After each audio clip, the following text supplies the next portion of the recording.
Yesterday's conspiracy theories, tomorrow's headlines. Most are still asleep and I ain't talking about no bedtime. The truth is not a Google search, you need to get your head right. The Greek goddess of illusion was called Media, and I'm not a coincidence theorist, I look for thread lines. Smashing every deadline, no longer smashing red wine. Though I can hear the bells chime, it feels like the end times. That probably should have been smashed on red wine, but the carnal mind is foolish. Obey and end up ghoulish. Don't get used by instinct, take control and learn to use it. Make a load of earnest music, earn a few quid, learn a few tricks. Sure, the truth is persecuted, this whole world is pure abusive. Know a bit about everything and everything about nothing. Figured out my noggin while you picture out shopping. You sit about watching while I dish it out, stop it. I don't mean to sound cocky, I'm not even proud of it. It's a second nature to me, just to be how honest. I don't even need to sound honest, never been about profit. Everything but out on it, you can bet your house on it. Doubt I'll be out for the count when the sounds, and I'm down for the beat, no beat down. I mean, how long's it been? Help me out. I've been the only one who's held me down. All in the mind, hell freeze now. Still sick with it, healthy how? Few bars down and the world freaked out. I don't reach out, I seek out to speak out. I'ma recount the reasons they beat out. I am not the way, no way. I have seen the way.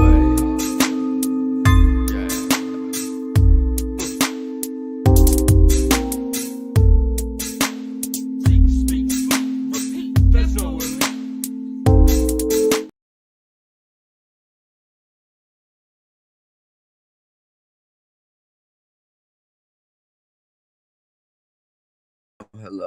Hello. Welcome everybody to the 509 Divine Pines podcast. I'm your host with the most, Joseph Daniel Pena, man.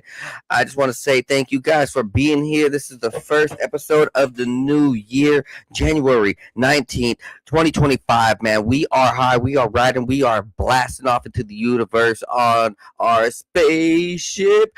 Hey, yeah, hitting them Kanye vibes, man. Yeah, you know, gotta love the old Kanye.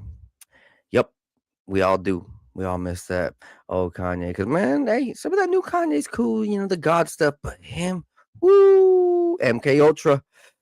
That's enough about that. Hey, man, I want you guys to like, subscribe, and share. Tell everybody around that this is going down. Please, if you guys would, please go ahead and donate to my Cash App, my PayPal, or my Buy Me a Coffee at 509 Divine Pines. That is the only way that you keep me going. You go ahead and see that I'm completely self-funded, crowd-funded. Man, everything here is original content. So you know, the ideas, the flow of it. Tonight we're bringing on Woss, and it's going to be a chill episode with some news, with some ideas. Oh shit, sorry about that. I got my oops, I got the audio in the back. I apologize. That was a rookie mistake by me. But hey, man, I'm doing this solo, like real solo. While everybody else that you see on these big podcasts, they got managers, they got directors, they got Masonic money, they got blah blah blah blah blah. I ain't got none of that. Everything right here is like on the spot by me, which is pretty wild, you know what I mean? Directing it, managing it, editing it, getting the content, doing all sorts of different things behind the scenes, which is why it's such a handful. If anybody wants a job, I mean, like a paying job, I'll pay you guys like to help me out with this podcast. If anybody actually wants to step up and be a creative artist for my channel and help me out and like be a co-host or the directive artist with like music, art, commercials, anything, whatever, man, feel free. I got the voice, I can go ahead and talk all day, but I just also need some extra hands on deck, man. 509 Divine Pines podcast to the moon, baby. We're about 266 episodes in, and it's not stopping, baby. We are going forever. All right, man. So we're going to go ahead and get into the news. First, in the first segment, I'm going to be running some solo news. And in the second segment, I am going to bring on my buddy, my good friend, Woss. And we're going to break down some Twitter things, scroll through the feed, talk about some of the things that we're seeing out in society, you know, just cultural things, you know. We can't really talk about football too much, you know. he's a Chiefs fan. I'm a Ravens fan. We both got our asses kicked, and we're out of the playoffs. So sucks for us, right? We got a whole bunch of conspiracies though. So sit right back and enjoy it. Get your bong, get your water, get your whatever you feel. Hey, I ain't judging. Let me go ahead and switch it. It's over here. So yeah, there's a lot of buttons, man. There's a lot of buttons. So right here, the first piece of news that we are discovering is that from Klaus Schwab, the devil pig mouth himself, governments need to regulate AI tech, says Klaus Schwab at World Government Summit. Remember, like they were saying, "Oh, AI and ChatGPT, it's saying too much. You gotta cut it back."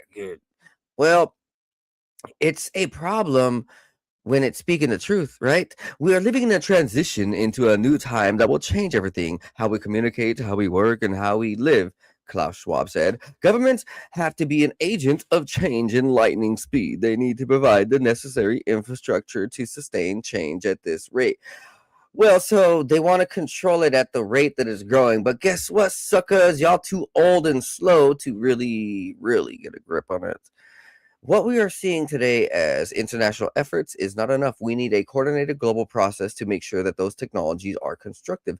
Many people are afraid of the future because the progress is so fast. Not understanding new technologies can create fear. It is our job to educate and allow people to understand this technology so it is not feared. But like the only reason that some people are looking at these things as fearful is because they know that there's better technology, right?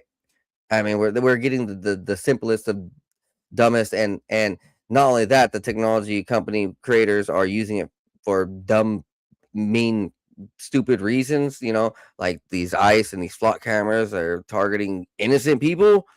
Hey, shouldn't say too much, right? Anyways, he added that AI should be not treated and regulated like a nuclear technology. It is an enabling technology. Governments have a big responsibility in shaping these regulations and rules. Government people today have to be government's architects to create a systems approach to define a system orientated attitude. A whole bunch of bullshit. I'll be honest. The future is shaped by us. So let's look at it with optimism into the future. Let's look at our future with constructive optimism. And that's true. Yes, we should. We should be definitely, as a whole, as a society. But their constructive optimism isn't our constructive optimism. So, this transformation has redefined the foundation of global economies, now based on knowledge, data, and intelligent insights. This means that governments need to adapt at lightning speed. So, like, maybe this is going to foreshadow how there's going to be a boom in technology jobs. So, let's just say anybody who's like looking at 5 to 10 years down the road, like, if you want to know where the next market is, technology, AI, computing, and things along that nature, I guess, right? Yeah, it says right here. A key mandate for governments, according to Schwab, is developing the talent needed to shape this new area. With the World Economic Forum's research indicating that 50% of jobs will be directly or indirectly impacted within the next 5 to 10 years, and be emphasized its crucial role in education and equipping individuals with necessary capabilities. So, as we've seen how so many millions of people around the world are getting their jobs cut because of AI, that's also meaning that there's a whole bunch of jobs that can be created by being AI techs or being innovators in the AI, computers, robotics, space. And they're gonna pay a lot. Like from what I know, some of these tech guys get paid more than like superstar or not superstar athletes, but athletes in like MLB and NBA.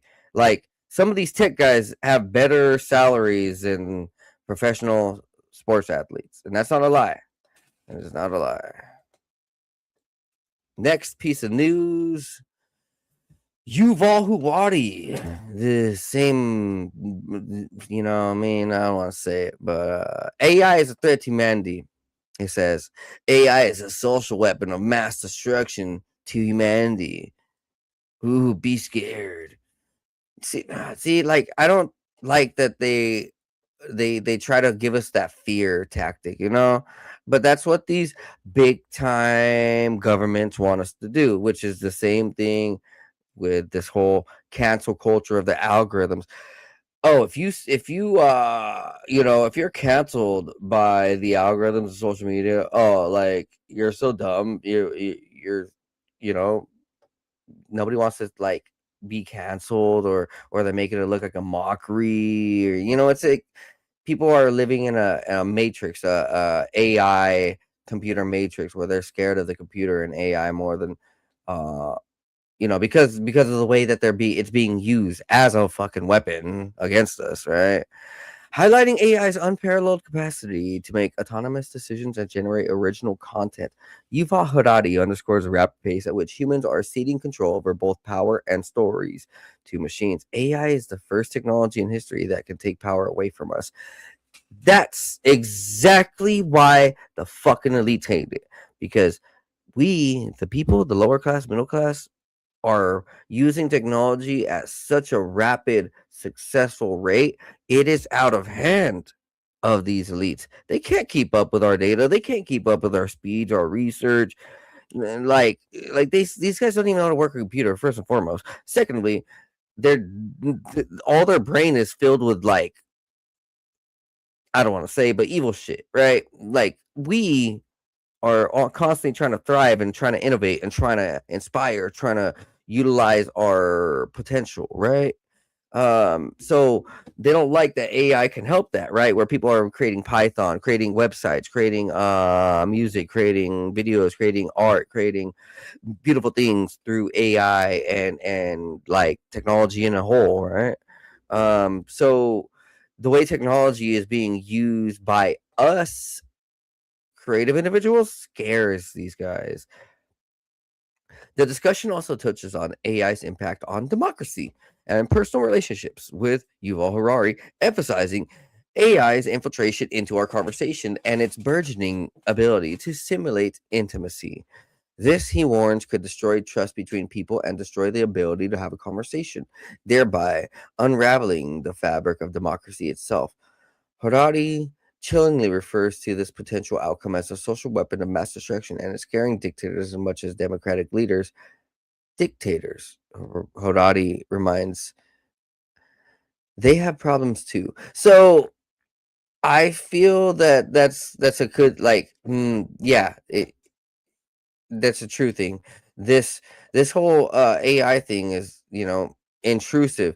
Oh, so this guy said this. Analyze this for me, AI. What does he mean on this day? What could he mean on that? And then the AI comes with, oh, your boyfriend is mad at you because of this reasoning, and it's because of you, and this and this and this and this and this, and then it gives a whole bunch of big old long complex answers. That's probably bullshit, but it's breaking down the trust and intimacy of the relationship because people are referring, like, South Park did an episode on this where Randy was using Chat GPT to solve his relationship problems with his wife, right?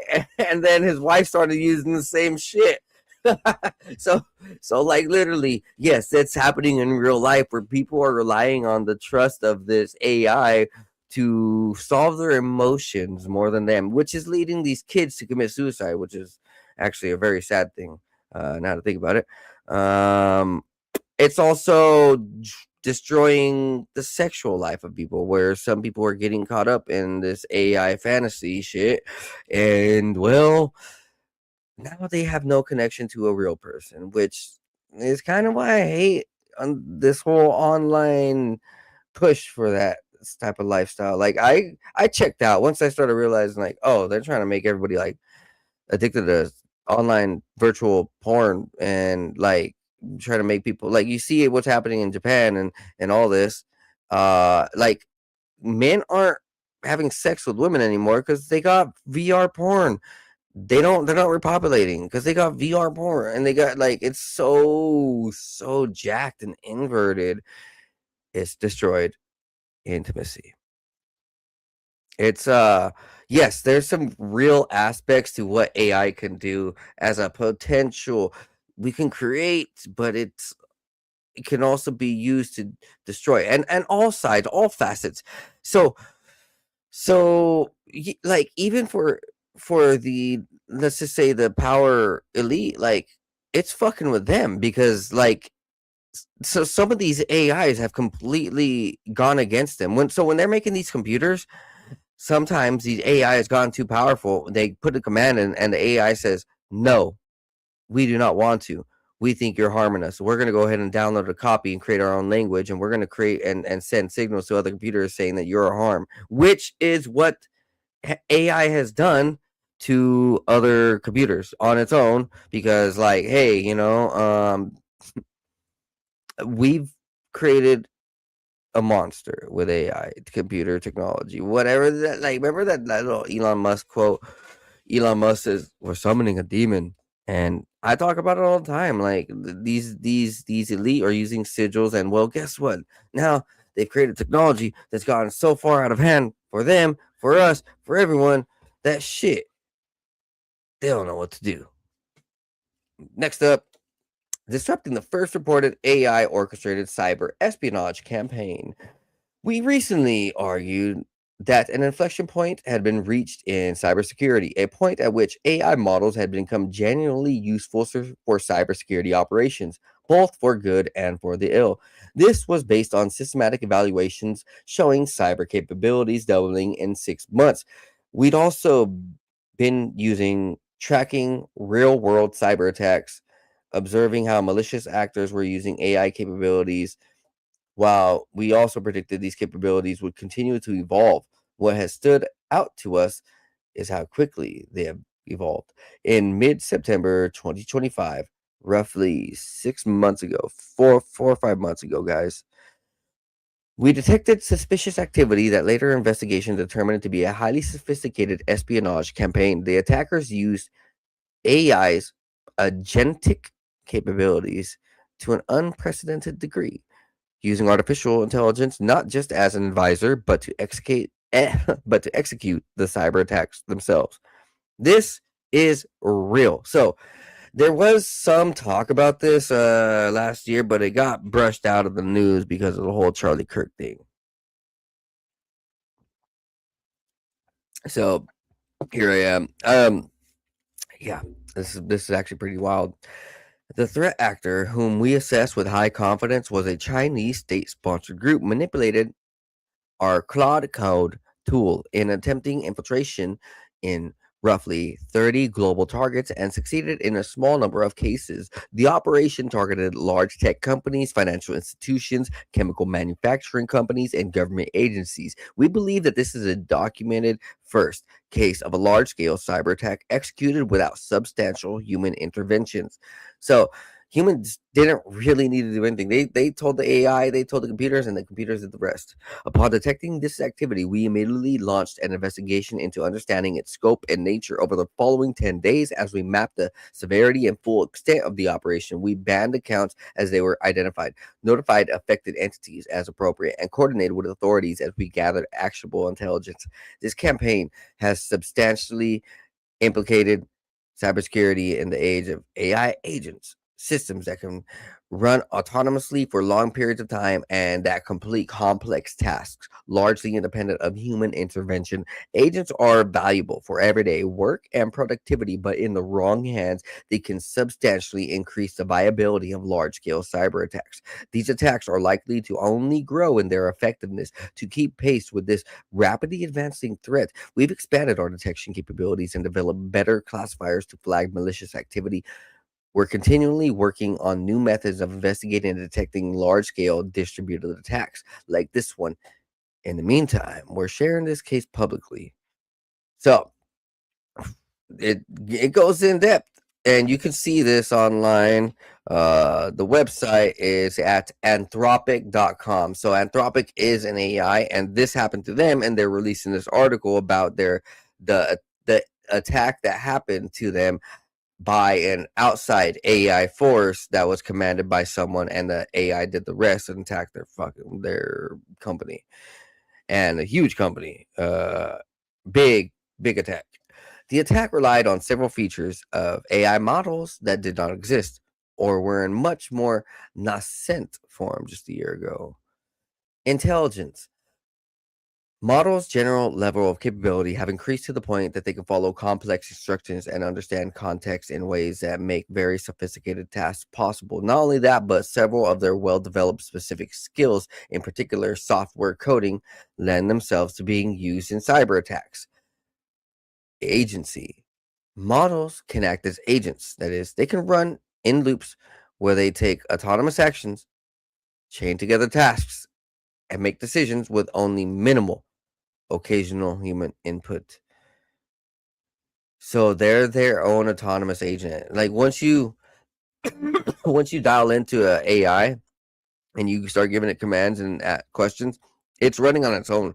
It doesn't have to. It's not feeding back to a person. So if it goes on for like 10 pages, that's all on its own. So that's what it means, agency. So like if you start giving it like cybersecurity commands and like trick it, well, guess what? Now on its own, it's executing the trick command, which would be to like attack a certain company or whatever, right? Tools. Models have access to a wide variety of software tools open via the Model Context Protocol. They can now search the web, retrieve data, and perform many other actions that were previously the sole domain of human operators. In the case of cyber attacks, these tools might include password crackers, network scanners, and other security related software. Damn. And this goes on for quite a bit. It talks about how exactly the attack went. So it goes into phase 1, phase 2, phase 3, phase 4, phase 5. And if you want to go ahead and read that, go down to Anthropic. I'm going to go ahead and drop the link for everybody in the chat. So I'm going to start doing that more often. Boom. There we go in the chat, Anthropic. Next up, we got OpenAI wins $200 million contract with U.S. military for warfighting. Program with the Defense Department is first under the Startups Initiative to put AI to work in governments. The U.S. Department of Defense on Monday awarded OpenAI a $200 million contract to put generative artificial intelligence to work for the U.S. military. The San Francisco-based company would develop prototype frontier AI capabilities to address critical national security challenges in both warfighting and enterprise domains. The program with the Defense Department is the first partnership under the Startups Initiative to put AI to work in governments. The company plans to show how cutting-edge AI can vastly improve administrative operations, such as service members get healthcare and also cyber defenses. The startup claims that all use of AI for the military will be consistent with OpenAI usage guidelines, which are determined by OpenAI itself. Whoa! So OpenAI wrote its own guidelines, and the military will be responsible for keeping up with it. But now, what if the military hacks OpenAI and makes it trick its own guidelines? What? I think this is not good. Big tech companies are increasingly pitching their tools to U.S. military, among them Meta, and more predictably, Palantir, the AI defense company founded by Peter Thiel, the conservative tech billionaire who has played a major role in Silicon Valley's rightward shift. OpenAI and defense startup Anduril into Industries late last year announced a partnership to develop and deploy AI solutions for security missions. Whew, dang. The alliance brings together open AI models and Anduril's military tech platform to ramp up defense against aerial drones and other unmanned aircraft systems, according to the company. OpenAI builds AI to benefit as many people as possible and supports US led efforts to ensure the technology upholds democratic values. So, OpenAI, Palantir, and Anduril are all working with the military to create a super AI system. You can call this Terminator and Skynet. Yes, you probably call this Skynet right about now, and I think it's a little real. All right. Next up. So this was released like a month or two before. Phase two of the military AI has arrived. So this is from MIT. Last week, I spoke with two United States Marines who spent much of their last year deployed in the Pacific, conducting training exercises from South Korea to the Philippines. Both were responsible for analyzing surveillance to warn their superiors about possible threats to the unit. But this deployment was unique. For the first time, they were using generative AI to scour intelligence through a chatbot interface similar to ChatGPT. As I wrote in my new story, this experiment is the latest evidence of the Pentagon's push to use generative AI tools that can engage in human like conversations throughout its ranks for tasks including surveillance. Considering this phase two of the United States military AI push, where phase one began back in 2017 with older types of AIs. So let's reread that. Wasp Boss is coming in. Considering that this phase two of the military, the U.S. military's AI push, where phase one began in 2017 with older types of AI like computer vision to analyze drone imagery. Through this newest phase began under the Biden administration. There's fresh urgency as Elon Musk's Doge and Security of Defense Pete Hegseth push loudly for AI fueled efficiency. And welcome in to Boss Boss. Yo, hey man, appreciate you being here. If you could go Yo, ahead and introduce yourself for everybody out there and tell them where they could find you. Your audio and mic worked. yo, what up, Joe? I'm glad to be Oh on no. here. There we go. There we go. Perfect. Can you hear me?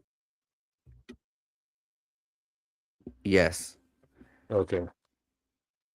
Yo, sorry, I dropped my microphone. That's why you can't see me right now. But just give me 1 second. Sorry. It's been a minute since I've done this, you know? Yes, we are live. Yeah. So tell them where they could find you, where they could see you, or everything and like that. And introduce yourself for everybody out there that don't know what's going Oh, on with you, who you are. Just you don't have to get too in depth. You know what I mean? Just for all my uh, new viewers out there. I've been friends with Joseph for, I don't know, years. We met on Xbox playing Ghost Recon Wildlands. Wildlands. Ghost Recon Wildlands. We just been buddies and talking about conspiracies since then. And I come on the podcast every now and then and just, try to make it a little spicy. So I'm glad to be here. It's been a minute. How you been, Joe? I see you got a nice little new haircut, new Joe, new year. Yeah, thanks, man. Thanks. Hey, nah. So like, tell them where they can find you, and that way, if anybody wants to tap in or whatever. Oh, okay. All right. My Yeah. name is Woss Boss, and you could just type that in and you'll see a whole bunch of links. Instagram, Twitter, YouTube. I'm all over the place. I'm a social media butterfly. Yeah, heck yeah, man. All right, man. Yeah. Yeah, yeah. That way, people can like see what you got or just like talk to you, whatever, man. I appreciate you Okay. being here, man. Oh, Hey, nice little vibe in the background, right there, a little oh, cozy. So, oh, thank yeah, you. Thank you. yeah, That's my sir. Hey, so right here, did you listen to what I was saying right here with this them phase AIs. two and phase one of the AI and all this? How is able to reprogram itself? That what you said? No, no, no. So this article right here that I barely jumped on when you were probably hopping in, so you didn't hear much of it.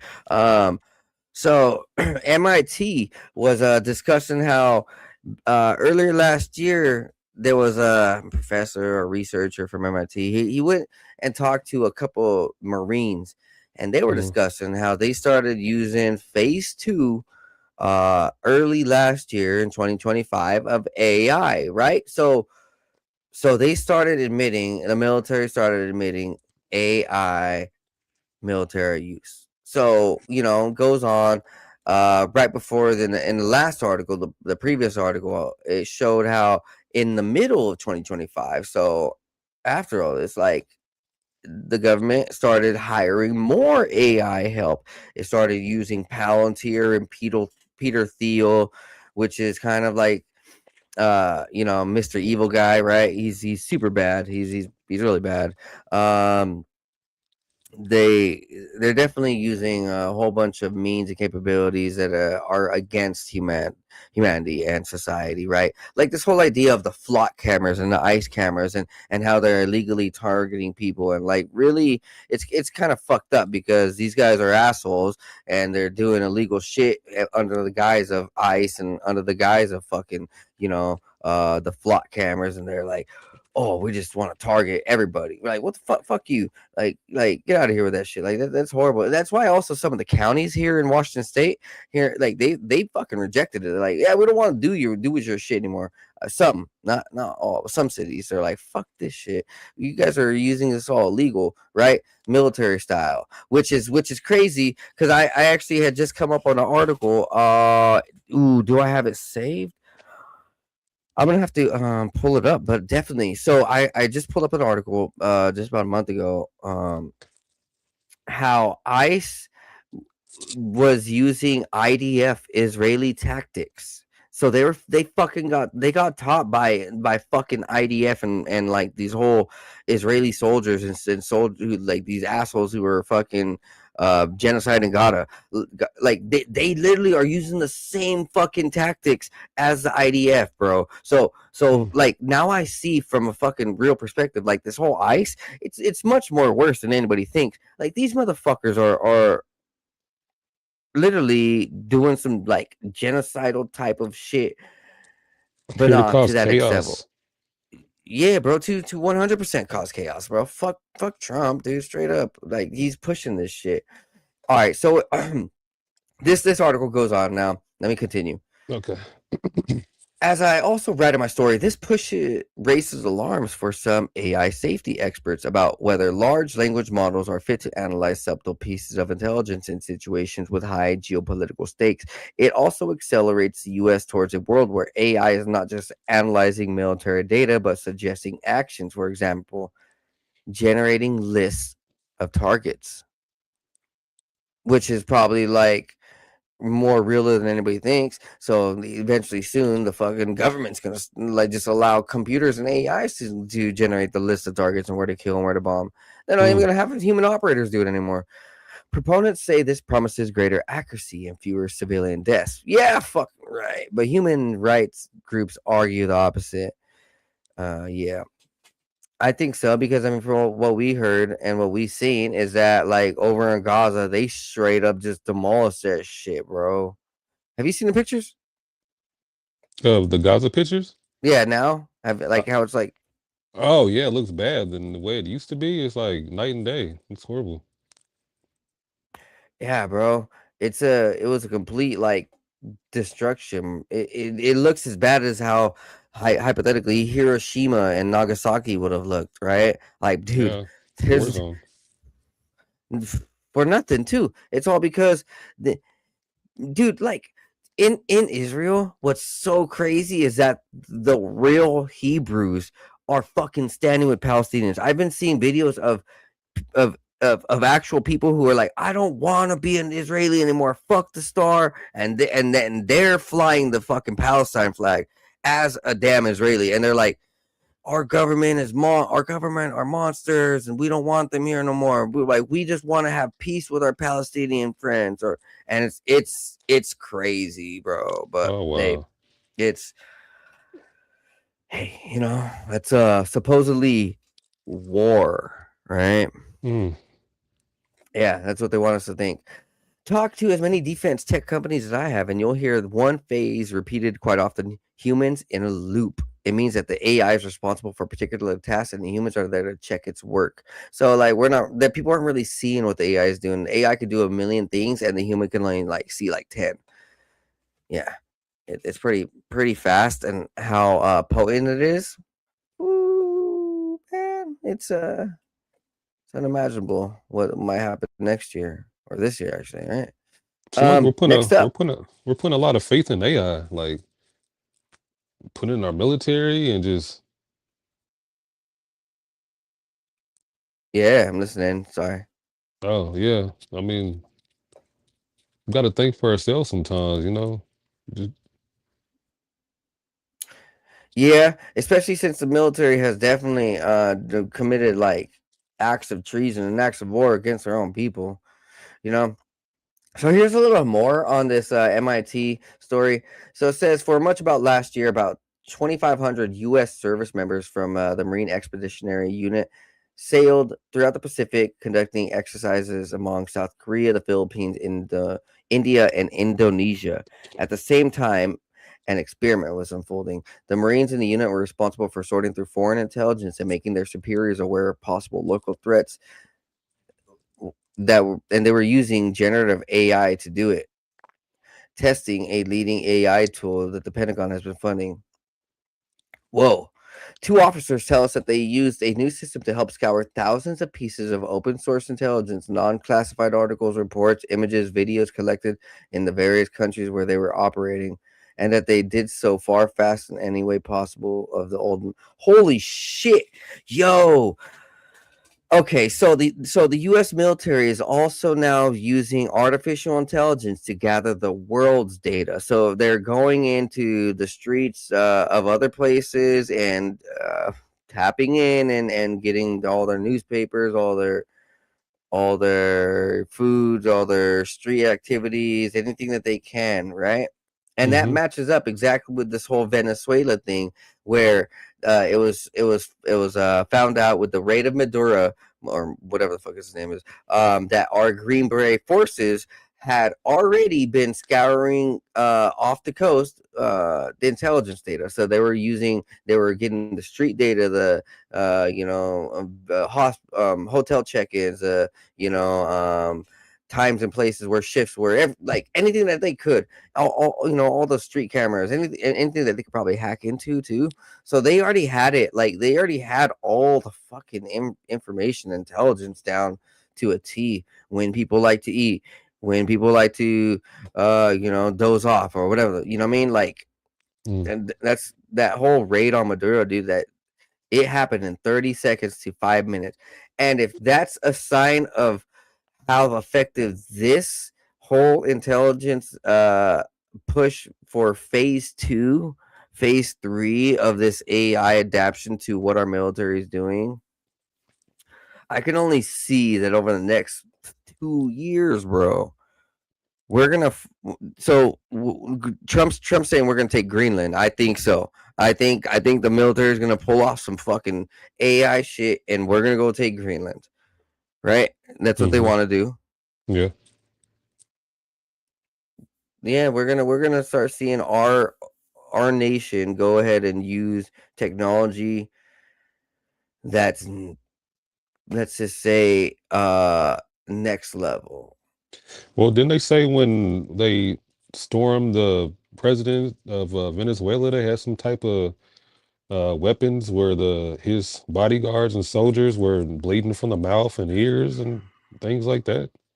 Yes. So what had happened is that they were using frequency weapons. So like this whole thing with the Havana syndrome, right? Where they can target someone and make them fucking have a start headaches and hear loud like screeches and noises and frequencies that pierce their ears. Remember that movie from Obama? Fucking what's that? How the world Oh not yeah. um It was on oh Netflix. what's it called? Oh, dude, With the John car pile up where the AI car is all stopped and shit. yes, but in the movie they're like, oh, what's that noise? Um, and then they're like, oh, it's making my ears hurt. It's making my ears bleed, and Leave the World Behind, the movie Leave the World Behind, where there's Yep. a scene. Oh, dude, this is crazy. Here, it automatically pops up. Oh wow. So let's see, is it popping up? Is it,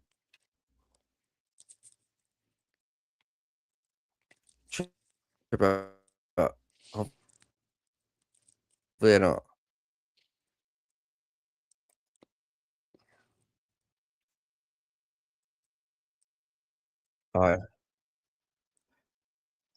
Oh, damn it! Tricked me, stupid.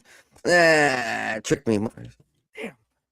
Damn. I thought they pulled up the right scene. Anyways, so in that movie, right, they have that little Havana syndrome scene where it's like the frequency weapons from the military technology, from the satellites, from whatever our phones can be hacked and turned into a damn fucking a frequency weapon. You know that, like, so our computers, our Xboxes, our TVs, but like then that's not actively happening to us, bro. Like people, like a company would get sued if we were able to record it and say that and show it. Like they're not. America isn't trying to have its own citizens sue the hell out of these LG and stuff. Anyway, so they're using it in other countries, and pretty fucking wild, bro.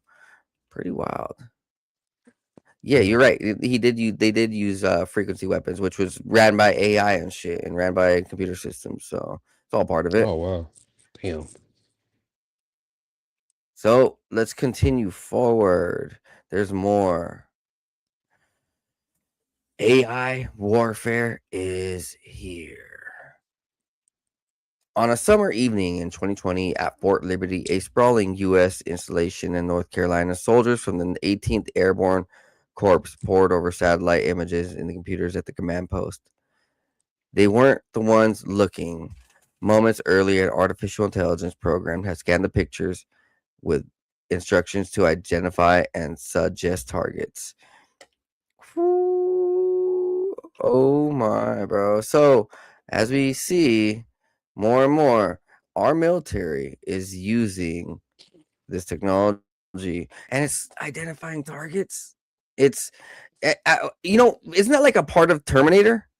Yeah, Isn't I it? think. Yeah.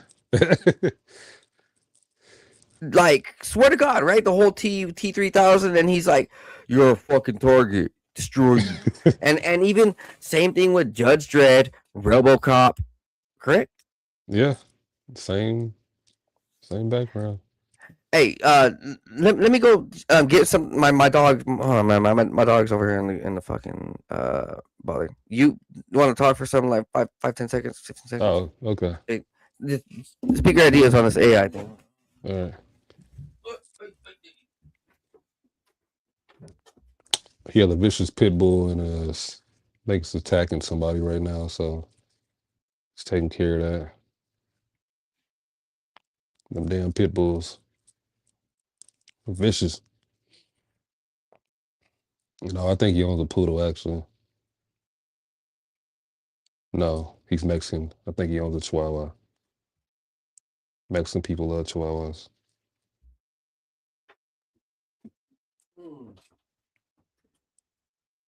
I'm actually a cat person. I'm back. Not bad. Okay, all right. Sorry. Yeah.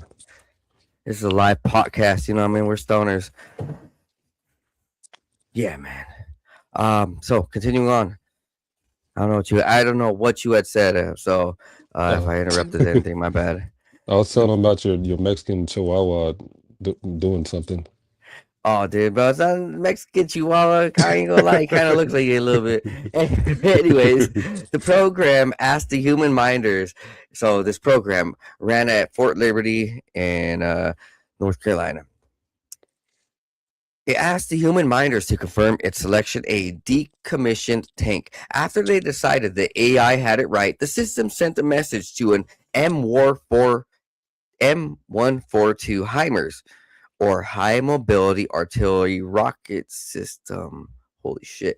The wheeled rocket launcher that's a mainstay of America's artillery force, instructing it to fire. A rocket whistled through the air and found its mark, destroying the tank. Oh, damn. The explosion was like any other in the hundreds of live fire exercises that occurred each year at Fort Liberty's 146,000 acres of training grounds. In fact, they had no precedent in the Army. For the first time, American soldiers had struck a target located and identified by an AI program. Colonel Joseph Orcaligan, the fire support coordinator for the 18th and leader of its AI targeting efforts, keeps a picture of the moment in a conference room. The tank engulfed in a bright fireball. It showed us the art that's possible. Whoa, that's a sick man.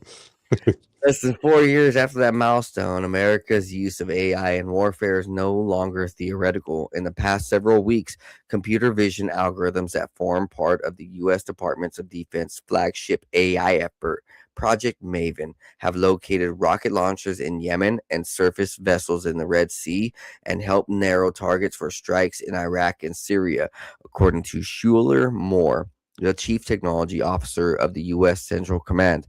The United States isn't the only country making the leap. You fucking Israel's military said it's using AI to target recommendations in Gaza. Ukraine is employing AI software in its efforts to turn back Russia's invasion. Fuck, dude. Mm. Navigating AI's transition from the laboratory into combat is one of the thorniest issues facing military leaders, of course. Of course, assholes. Advocates for its rapid adaptation are convinced that combat will soon take place at speeds faster than the human brain can follow. True. Technologies fret that the American military's networks and data aren't good enough to cope. Frontline troops are reluctant to entrust their lives to software that they aren't sure works, and ethicists worry about the dystopian prospect of leaving potentially fatal decisions to machines. Meanwhile, some in Congress and hawkish think tanks are pushing the Pentagon to move faster, alarmed that the U.S. could be falling behind China, which has a national strategy to become the world's primary AI innovation center by 2030. The 18th and 90th a 90,000 soldier rapid reaction force is the largest operational test for Maven, a system built around powerful algorithms intended to identify personnel and equipment on the battlefield. Relying on breakthroughs in machine learning, the system can teach itself to pick out objects based on training data and user feedback. The Pentagon's AI models can also learn whether changes to objects are likely to be significant, suggesting, for example, that an advisory is building a new military facility. All this is fused with information such as satellite imagery and geolocation data from communication on a single computer interface called the Maven Smart System. A growing number of military officers predict that AI will transform the way America and its enemies make war. Where do you think, man? I seen something. I think it was Ukraine or something. They had like these nets up everywhere, and supposedly was to prevent the drones from dropping down. Did you see that picture? Yeah, and I also saw the fiber optic fields, bro, where some of these drones are attached by fiber optics, and then like, bro, the whole field is filled with fiber optic cables. What, the cable's supposed to stop the drones, or what?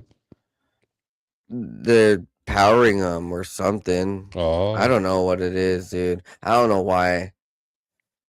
but they're gonna It's turn it. it's whack. Yeah, They're gonna turn what? the place is gonna turn into a wasteland at the end, just like Terminator or the Matrix. It's gonna look bad. Fucking machines.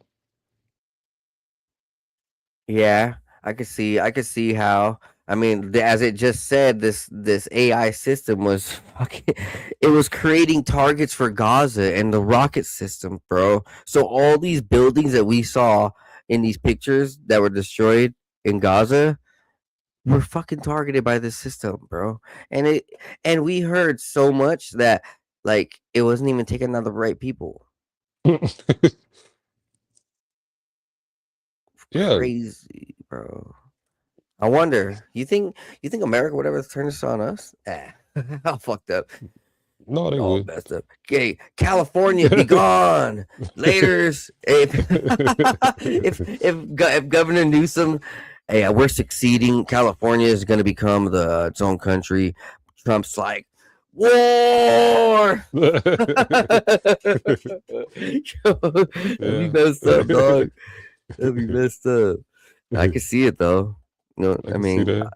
yeah, dude. Right here, this is later on from last year. Military AI revolution heightens competition for defense tech contracts. So, as I mentioned, Palantir. We have a couple other companies that are working on these, AI contracts to get big money from the governments to Mm, create AI technologies for the government, right?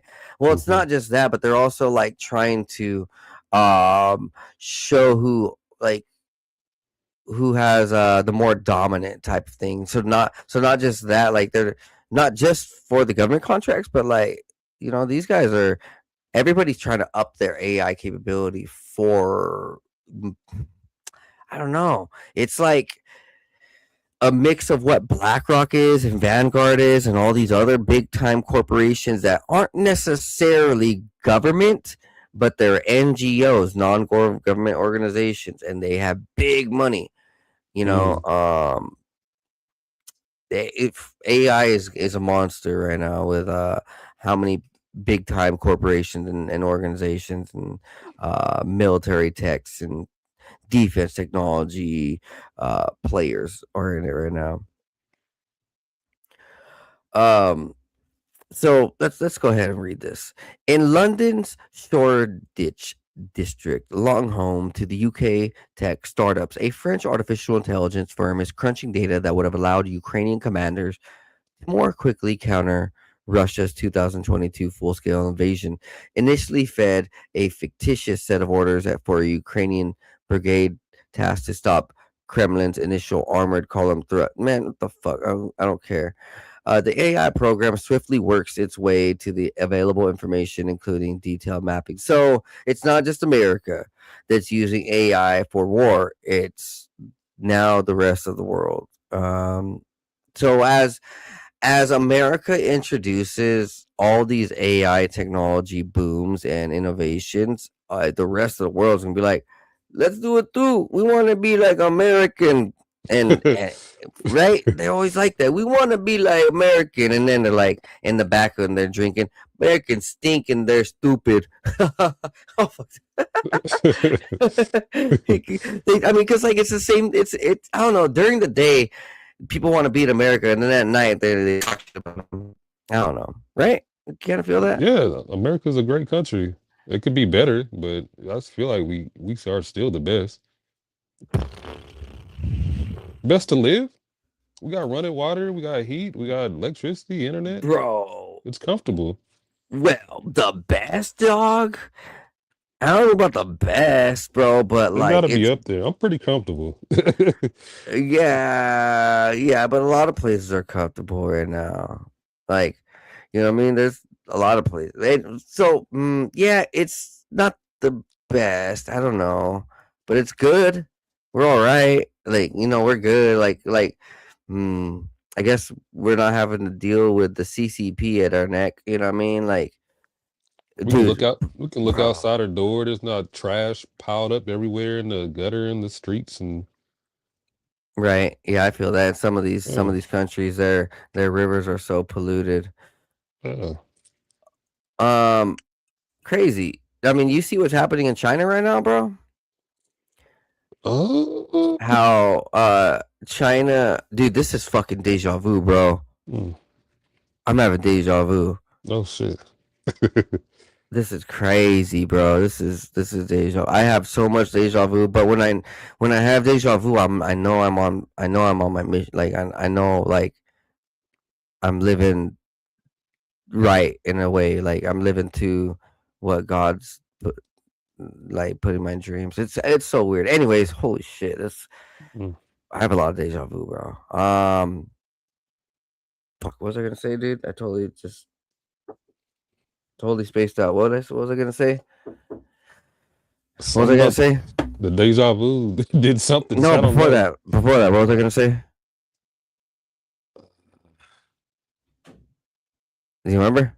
Nuh-uh. Yeah. Give me 1 second, man. Okay.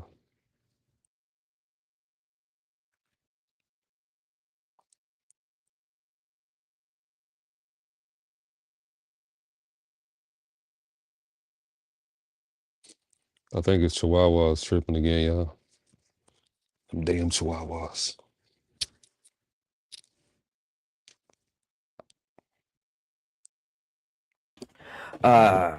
Sorry about that.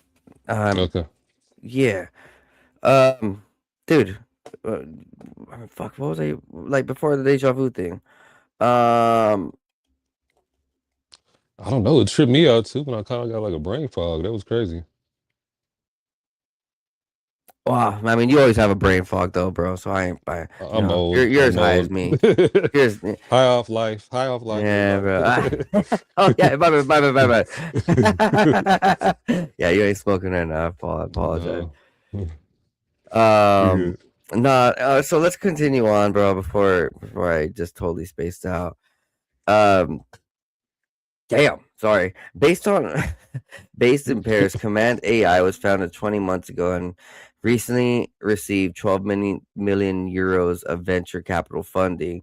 This makes a relatively new arrival for an ever-growing roster of defense technology and military tech firms. Um, we're gonna go on with this. Go on from this. I'm just checking out the chat, checking out different things right here. If you guys could please chat, drop down any questions, anything that you have for us, anything that you are thinking of, I want to say, participate in. I think we was Right talking here, about next article. I think we was talking about America being the best country and something happened. Oh, oh yeah, America. I mean, fuck, I forgot now, but Oh, okay. so like, dude, America's not good, bro. America right now is definitely not good. Like Yeah. in a sense, yeah, it's kind of clean, but there's definitely some better places, I think. Yeah. Yeah, my that deja vu thing it was weird, bro. Like it was definitely strange for me. My brain, my pineal gland, like hit a. It was like something Hmm. sparked. Anyways, next up, military.com. Artificial intelligence comes to the ranks. The next wave of military tech training. For decades, military training followed generally predictable scripted scenarios. That model is evolving. The Army's training modernization plan states that AI analytics and data technologies will enable leaders and warfighters to make better decisions. But not only that, so like our actual soldiers are going to be trained in AI combat. So like they themselves are gonna be like faster, smarter, better. Everything about it. Next up, how terrorist groups are leveraging AI to recruit and finance their operations. So, I saw this actually in a whole different a light that's away from this post that was real. The cartels last year they were on TikTok. They probably still are, dude. They were creating ads to like join them. So they're like, "Oh, do you want to make a couple thousand a week? Uh are you lawless? Are you blah blah blah? Do you not take kindly to law enforcement? Blah blah." Like it was like saying things exactly to get criminals and street people to check out their page and to contact them to make money per week doing shady shit. And like it was cartel people, and they'll be like, "Yeah, do you want to be a cartel member?" And it was fucking weird. Like a lot of people were fucking reporting that, and some people actually joined in, and they're like, "This is our life now." And Oh so shit. then, yeah, but it's also the same thing with gangs. You see certain groups and gangs and certain parties and certain Mm. Masonic groups and all sorts of shit like Satanist groups. All these, I think when people are up to no good, they're gonna use all sorts of nefarious ways to attract members. Like so. Mm-hmm. Yeah, but now they're using AI though to right here. It says digital tools to recruit, covertly finance via crypto, download weapons for 3D printing, and spread tradecraft to its followers. So these organizations are using AI to now uh, criminally uh, I don't know how to say this, bro, but just to make criminal actions, like these dudes are using AI for criminal actions in a sense. That's the easiest way to say it. Mm. And so smart high level criminals now can like operate against us, our own citizens, in a sense, which is fucked up. So, but I think some of these gangs and shit, they only go after like high level, like government type, and like try to rob them too. I don't know, man. It's a shady world. The criminal world don't make no damn sense to me because I'm not in it. Fuck. The future risks include terrorists leveraging AI for rapid application and website development, though fundamentally, generative AI amplifies threats posed by existing technologies rather than creating entirely new entirely new threat categories. So far, groups such as IS and other adjacent entities have begun using AI and ChatGPT to amplify recruitment propaganda across multimedia in new expansive ways. Yeah, fucking damn. So right here is an example for what's happening in the East. You take something like an Islamic State news bulletin, and you can now turn that into an audio piece, which is what we've seen supporters and support groups do. Um, a lot of what AI is doing is enabling that what's already there. It's also supporting their capacity in terms of propaganda and dissemination. Pretty bad. Pretty bad. Um, but this has been happening for a while. It says right here in this article, Al Qaeda leader Osama bin Laden used emails to communicate his plans for 9/11. Um, Al Qaeda ideologue Anwar al Awlaki used YouTube for outreach, recruiting a generation of followers. 2010, senior Al Qaeda commanders were conducting highly selective recruitment for specialist cadres with technology skills, and Islamic State's use of Twitter to build its caliphate is well known. So, for ever since the internet has been created, terrorists have been using the internet, but now because of AI, well, guess what? So they're gonna um one of these guys whose name is Ashlakwan Ashmakmun. He's like gonna take your name, take your image with AI, and now he's you, motherfucker. So I Mm. think that's the type of shit that might be happening pretty soon. They're gonna just straight up take people's names, and I bet.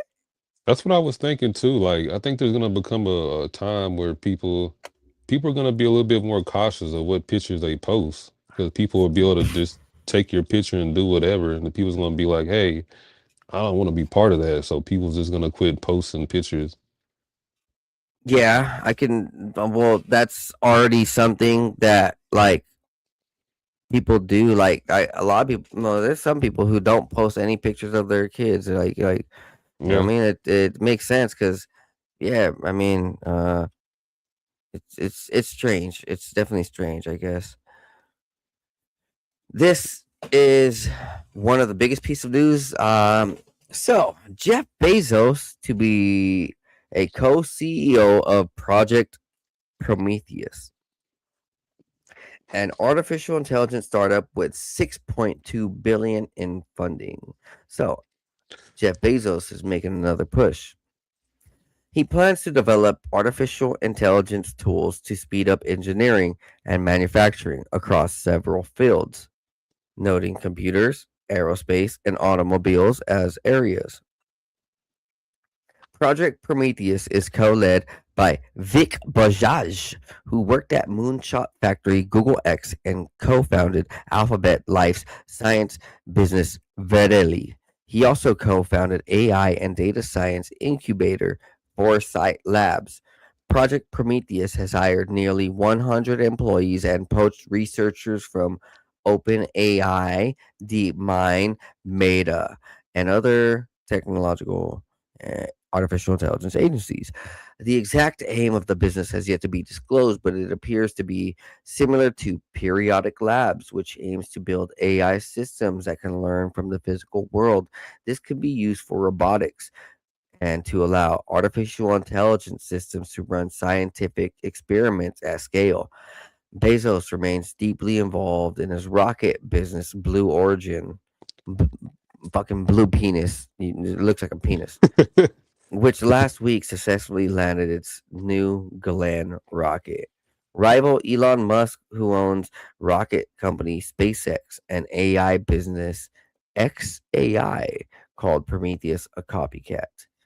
So, Mm, Elon Musk is now going toe to toe with Jeff Bezos in this. mm. It's a good one. It's a heavyweight fight right here. It's, well, it's going to leave a trickling effect on the industry. We've Uh, already seen, Elon Musk hypothetically, be up against Zuckerberg, up against Bill Gates. yeah. Now in a situation, he's up against Bezos, which is putting the market in a threshold. So, uh, like Elon has like Excuse me. taken over so much.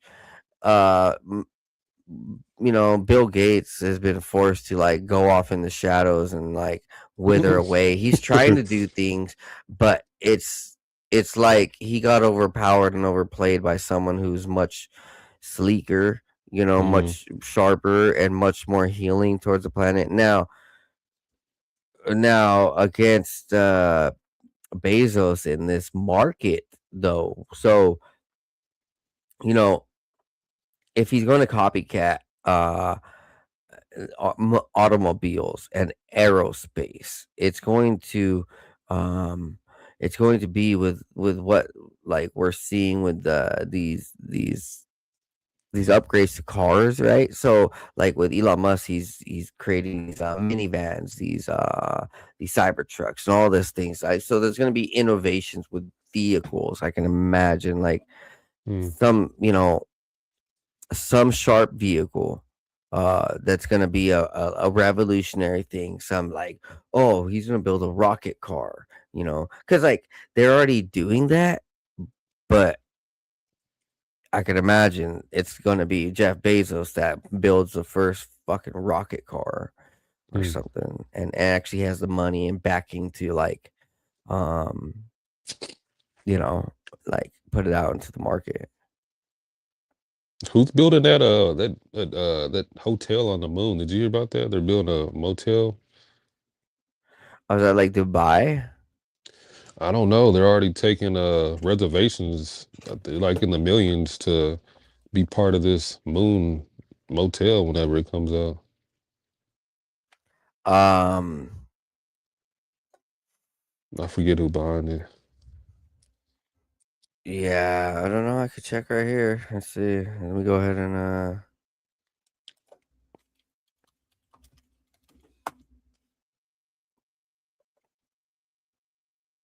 Moon Motel. What? Bro, I don't know, bro. You're about to take me to some place in Thailand where I go to the back rooms, huh? Fucking, bro, what the fuck is this Moon Motel? What are you taking me to, Wasp Boss? No, it's a real thing, I promise. I'm, I'm just fucking with you. Let's see. Uh, A company is taking See, They're taking reservations. reservations for a hotel in a room. Moon Hotel now taking reservations. Oh, there we go. Here's futurism. Yes, let's see. Oh, okay. Moon Hotel now taking reservations. The startup is putting a new spin to the term one-star hotel. What? It's going to cost between 250,000 and 1 million just to secure a stay. Whoa! Mm. Whoa! Talk about for the rich, dog. Yeah. I thought the college football championship game was a lot, where the starting ticket prices were $3,000. Mm. Dog, nobody in lower middle class could really just like go up into the college football national championship today. That's fucked up. Mm-mm. And this, oh bro, start saving up all your pennies now. Oh wait, they got rid of the pennies. Oh. Damn. Yo, man, Maybe we that's could buy crazy. Bitcoin. Oh, it's too late to do that. Damn. Oh no, that's all right. Bitcoin might go up to 250K hypothetically. I don't know. That's what they say, but who knows? It's, let me go ahead and take a quick drink of water before I get into this, and if you want to go ahead and discuss what you think about this and your ideas and your projection of what this might be like. Are they Okay. gonna have like NBA games up there? You think? Ooh. Yeah, I can see that. That sounds like Disney World on steroids. I mean, it matches up with what Saudi Arabia just did, where they put the soccer stadium like a mile in the sky. You see that? I seen that. Did they do it already, or are they still talking about it? Um, I don't know. And Okay. all I know is that the money is being put on for it, and that they're gonna be playing soccer in the sky, which is effing insane, bro. It's crazy. Well, if you notice, um, all the football stadiums are all getting domes now. Pretty soon there won't be no football stadiums that are just open, with grass, with no dome. They all, every stadium's gonna have a dome. Um, I didn't know that. Why do you say that? Oh, Kansas City, we're getting a dome. You No, know, but like, did you see like an article on that, or you just thinking? I'm just thinking.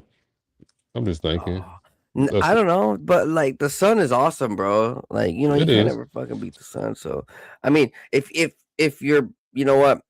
If I'm being honest though, if we're matching up and we're aligning with how the New World Order wants to go ahead and have it, like for sure these dudes don't want people on the sunlight. So I can Mm, see that in a sense, like they're already trying to block it out. Bill Gates is already trying to fucking block it out with the damn clouds. You know what I mean? yeah. And Um what's up? who was it? I think it's in is it Philly or somewhere? They're getting one of them spheres, them spheres that's in Las Vegas. In Oh Vegas, shit. Yeah. I forgot who's getting a spear. somewhere on the Um East Coast. Yeah, I don't care. Fuck them. Those spheres are wild, bro. Like those things are cool actually. So like, I don't have no hate against it in a sense. That's what I meant. Like, Yeah. that those things are fucking dope, super dope. I would if I could like play Halo in the sphere or play Battlefield, dog, I would fucking lose my mind. I would be so happy. Hey, I'm a I'm gonna get cancer, become one of them cancer kids, become one of the Make a Wish kids. Be like, yo, hey man, I need to play in the sphere one day, dude. Because I just saw that happened for GTA 6, dog. I heard about Like, that. yeah, someone said that like, well, they were on cancer, or they were in the bed. I don't He know got the full story. he I'm got not 10 trying to months to hate. live. I'm not hating this. I'm not like, it's actually like respectful when these companies do listen to people. And yeah, dude, he wrote a letter, all official, and he was in the hospital. He got it out to Rockstar. Rockstar read it and sent a letter back, and sent the team, sent GTA, and he was able to get early access to the game, GTA Wow. 6. Mm. Dude, 10 years early, bro. That's fun. You got a 10-year early access, dog. Can you imagine? Bro, it's already been 10 years. He can wait another 10. Fuck it. Dude, no, GTA 6 been worked on like people have had full grown kids and those Oh kids are yeah. already in school and shit. And those kids are about to like graduate and shit. And then people are still waiting on GTA 6. Damn. Yo, hey man, we're gonna keep going right here. So this motel, it's GRU space. The letters apparently stand for Galactic Resource Utilization. Is offering would-be vacationers after the company opened up its website for online reservations this week. If all goes to plan, the truly one-star hotel will start accommodating guests in the 2030s. Bro, isn't like a one-star hotel like the worst thing you could go to? I think they're trying to be funny, like star in the space, like you know, the Yeah, moon's but a star. man, it's all fucking run down and shit. No, we really told you it was a one-star hotel, dude. You can't sue us now. They're all teaching the rich elite a lesson. What fucking meth heads on the moon and shit. Like what No, the dude, hell? like so they're all charging Shaq and like the rest of these people 250,000, right? And they're like they get up there, they're all pissed. And NASA and these other agencies, these other space agencies are just laughing their ass off. Ha ha, suckers, we told you it's one star. You fell for it. And you already wrote a contract. You can't sue us now. Imagine. Yo, I mean, I could see how messed up it is in a sense. Like, let's just say it is really bad, right? How people down in Antarctica, I don't know if you heard, I don't know if you know about Mm-mm. like all the stories in Antarctica, like these people were abused. They're not living good lives. Like, there's a lot of sexual abuse, there's a lot of like Talking about the scientists? suicide, yeah, there's a lot of like violence, a lot of aggression, a lot of like problems, mental instability Oh, from I didn't women know that. and men. Mm. People are like they're bro, so sometimes it seems like they're trafficked.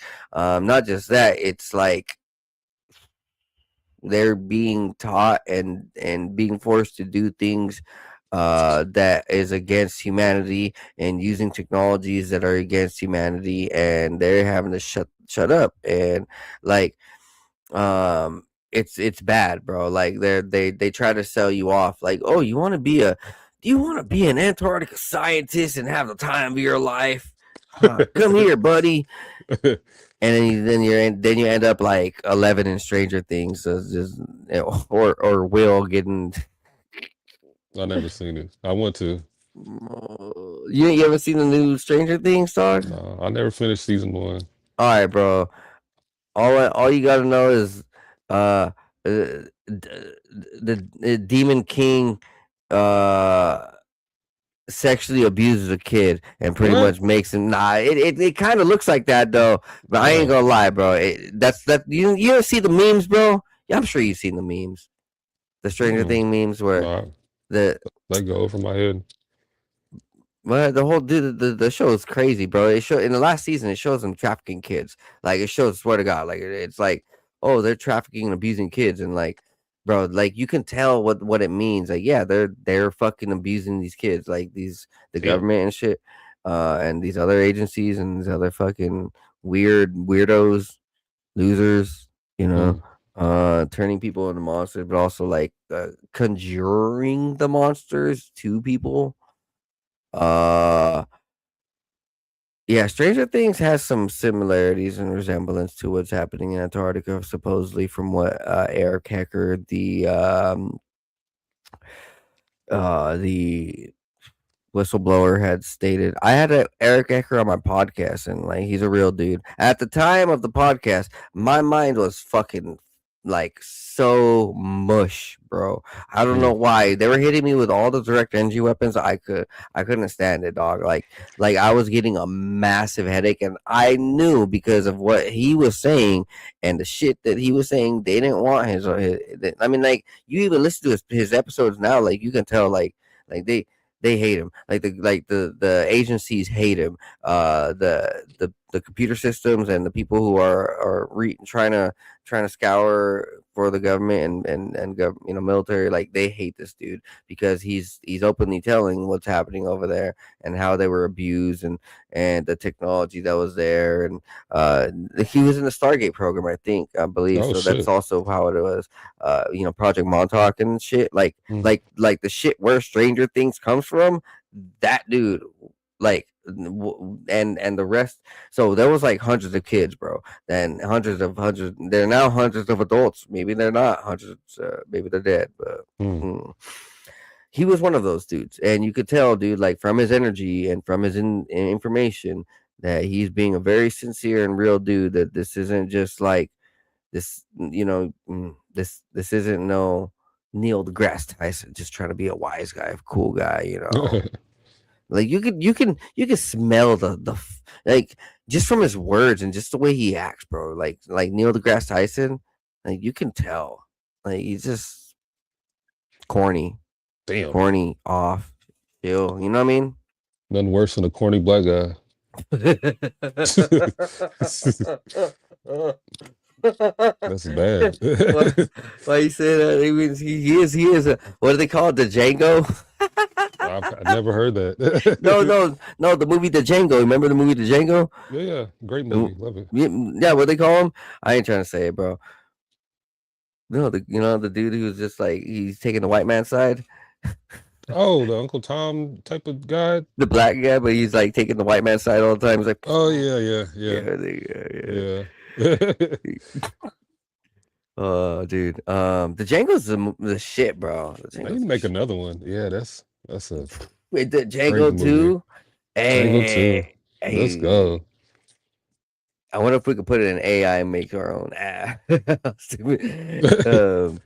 So right here in this next part of this, in a white paper published on the GRU Space website, Chan lays out the company's ambitious goals that goes beyond being a mere lunar hotelier. The company will initially build a hotel, then start constructing a moon base and other important infrastructure for a human colony. Eventually, GRU would function like a spacefaring version of the Hudson Bay Company, the storied fur trading enterprise that was established in 1670, which was given permission via royal charter to oversee laws, trade, and property in the Canadian wilderness. Still, how does this hotel happen when there's nothing but coldness and dusty regolith on the surface? Chan says the company's envisions first is by sending an inflatable structure to the moon surface via space lander in 2029. The first mission wouldn't just be a habitable structure, but it would also construct bricks from lunar regolith for future buildings. Then, and by 2031, the company plans to send larger human habitation pods, the hotel, to be replaced into the lunar pit that would shield visitors from cosmic radiation and other dangers. By 2032, the company will have the small hotel on the lunar surface up and running and would be able to accommodate 4 guests for stays of multiple days. Damn, how lonely is that, bro? Fucking 4 guests. Imagine one billionaire gets in, another one gets in. They fucking hate each other. Wait, is it 4 guests per room or just 4 guests in the whole 4 guests, bro. hotel? No, 4 guests. Huh. I mean, you get the right mix of people. No, that. Well, nah, dude, that's so But it, lonely, man. yeah, that is kind of whack. Dude, but I mean that's just the first stage, right? So in the first stage, like, man, what? Dude, they can build, they can, they have to put more people, bro. Ain't nobody gonna want to go ahead and just be Okay. there with Elon Musk and Donald Trump. Man, All these right. guys, fuck, I came to the moon to get away from them. Ah. Right, dude, imagine, because he can't just go back, bro. I mean, like, yeah, hey, Uber, you wanna pick me up from the moon? You can't do that. Be, yeah, that's a rough number, man.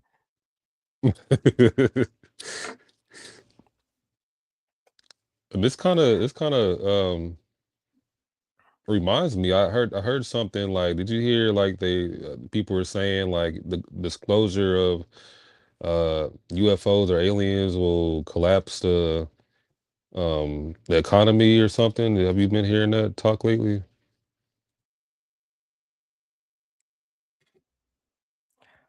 No, I didn't. Well, Yeah, what about it? I just been hearing. I just been hearing a lot lately, so I wonder if like some real disclosure is coming soon. Because if we go to the From moon, who? I forgot who said it. Who said it? It was somebody pretty important that said it. But that has me thinking that we do build like a hotel on the moon. Like I feel like real disclosure of aliens should come shortly after that. And I don't know. I just feel like they're preparing us for a real disclosure. I think so. I actually just saw this article. Let me see if I can pull it up right here live on there. Um, Europe Bank uh prepares for alien invasion. It's crazy. Pretty much this Bank of England, here it is. This is a real thing. The Bank of England warned its citizens out there in the European Commonwealth that everyone should be prepared for an alien invasion. Yes. And get your beans, please. Get your beans. Get your beans hot. Get your beans now. Want your beans? Beans. I don't know why they like beans both so much, bro. You hear about Europeans and their bean eatage? They love pork and beans. Huh? Yeah, they love Like, them. bro, like they like the baked beans. They Yeah, eat baked beans with yeah. breakfast, everything. Yeah, Ugh. Man, I know, like yeah, bro. Ooh. they don't even look well seasoned. So nah, dude, they're not. They put beans on toast, bro. Fuck. What is wrong with their brains? What is wrong with their brains, bro? Mm. So right here, this is this is an article that's coming out from multiple websites and actually from like from Europe and yeah, this is not a joke. A longtime former employee who spent 10 years at the Bank of England has reportedly flipped the switch from theories to a full blown warning about extraterrestrial life. Interestingly, one of the biggest reported driving factors behind this warning stems from the United States, and that the belief of a significant disclosure is on the horizon. In a story that features no shortage of eye opening tidbits, Helen McCaw, who served as the senior analyst in the financial security at the Bank of England, sent a message to the bank with a significant alien warning. The short of it, McCaw wrote to Andrew Bailey, the bank's governor, urging him to prepare the possibility that the United States, specifically the White House, may confirm the existence of extraterrestrial life, as the Sunday Times report. McCaw's overarching concern includes her belief that the White House were to declare this, it would significantly impact the markets and could ignite bank collapses. She cited the United States appearing to be partway through a multi-year process to declassify and disclose information. The United States government appears to be um, partway through a multi-year process to classify and disclose information on the existence of technologically advanced non-human intelligence responsible for unidentified anomalous phenomena. While there are no shortage for outspoken believers in extraterrestrial life issuing warnings and discussing the topics across social media platforms, the comments come from a longtime member of the UK's central bank. The longtime Bank of England employee expanded the topic, discussing the possibility of a power or intelligence greater than any government, referencing the unknown intentions that would come with it. McCaw added to her belief that the government's leadership and central banks may not properly be briefed on the topic of aliens or other life forms. If the UAP proves to be of non human origin, we may have to acknowledge that the existence of a power or intelligence greater than humans or any government and with potentially unknown tensions exist. It is entirely possible that the government leadership and their central banks may have not been properly briefed on the topic. UAP disclosure is likely to induce ontological shock and provoke psychological responses with material consequences. McCaw urges the Bank of England to plan for a potential financial crisis following the confirmation of alien life. McCaw spent 10 years as the senior analyst of the financial security of the bank. Citing potential it could trigger bank collapses, McCaw referenced a belief that the United States government is partway through the process. The former bank employee believes it's entirely possible government leadership and their central banks may have been not properly briefed. Um, this is crazy. Yeah, this just came out like this week, last week. The Yeah. actual discovery of the article or whatever, or her coming out. Yeah. Him. You think hmm, you think it's possible that like Bitcoin and crypto has something to do with this? Mm, what do you mean? Like we're moving? Like what do you mean? Like we're moving? Like people like they're gonna move to Bitcoin or something? Like an official currency or something? Is that what No, you're saying? Oh. like if if this technology that we currently have all around us is possibly able to be manipulated or used by other extraterrestrial life forms, aliens, and they have technology that is similar, or they have technology that could be compatible, or they have technology of a very similar coin that's through this very strange network called cryptocurrency, then we could trade, transfer, or it was created by them all along in the beginning. Mm, And that's why no one knows who created crypto. That's why it's so mysterious. That's why it seems like it is exponential, exponentially. I forget, whatever. It seems like it's inevitably the future and out of the control of the government's hands in a sense where the rest of the crypto market, the rest of the markets, coins, the way it's been used as I started in early the earliest of this podcast, these Klaus Schwabs and these elites, they know it's so far ahead of them and out of hand. Like everybody has evolved their life and made their life better through AI or through crypto or technology.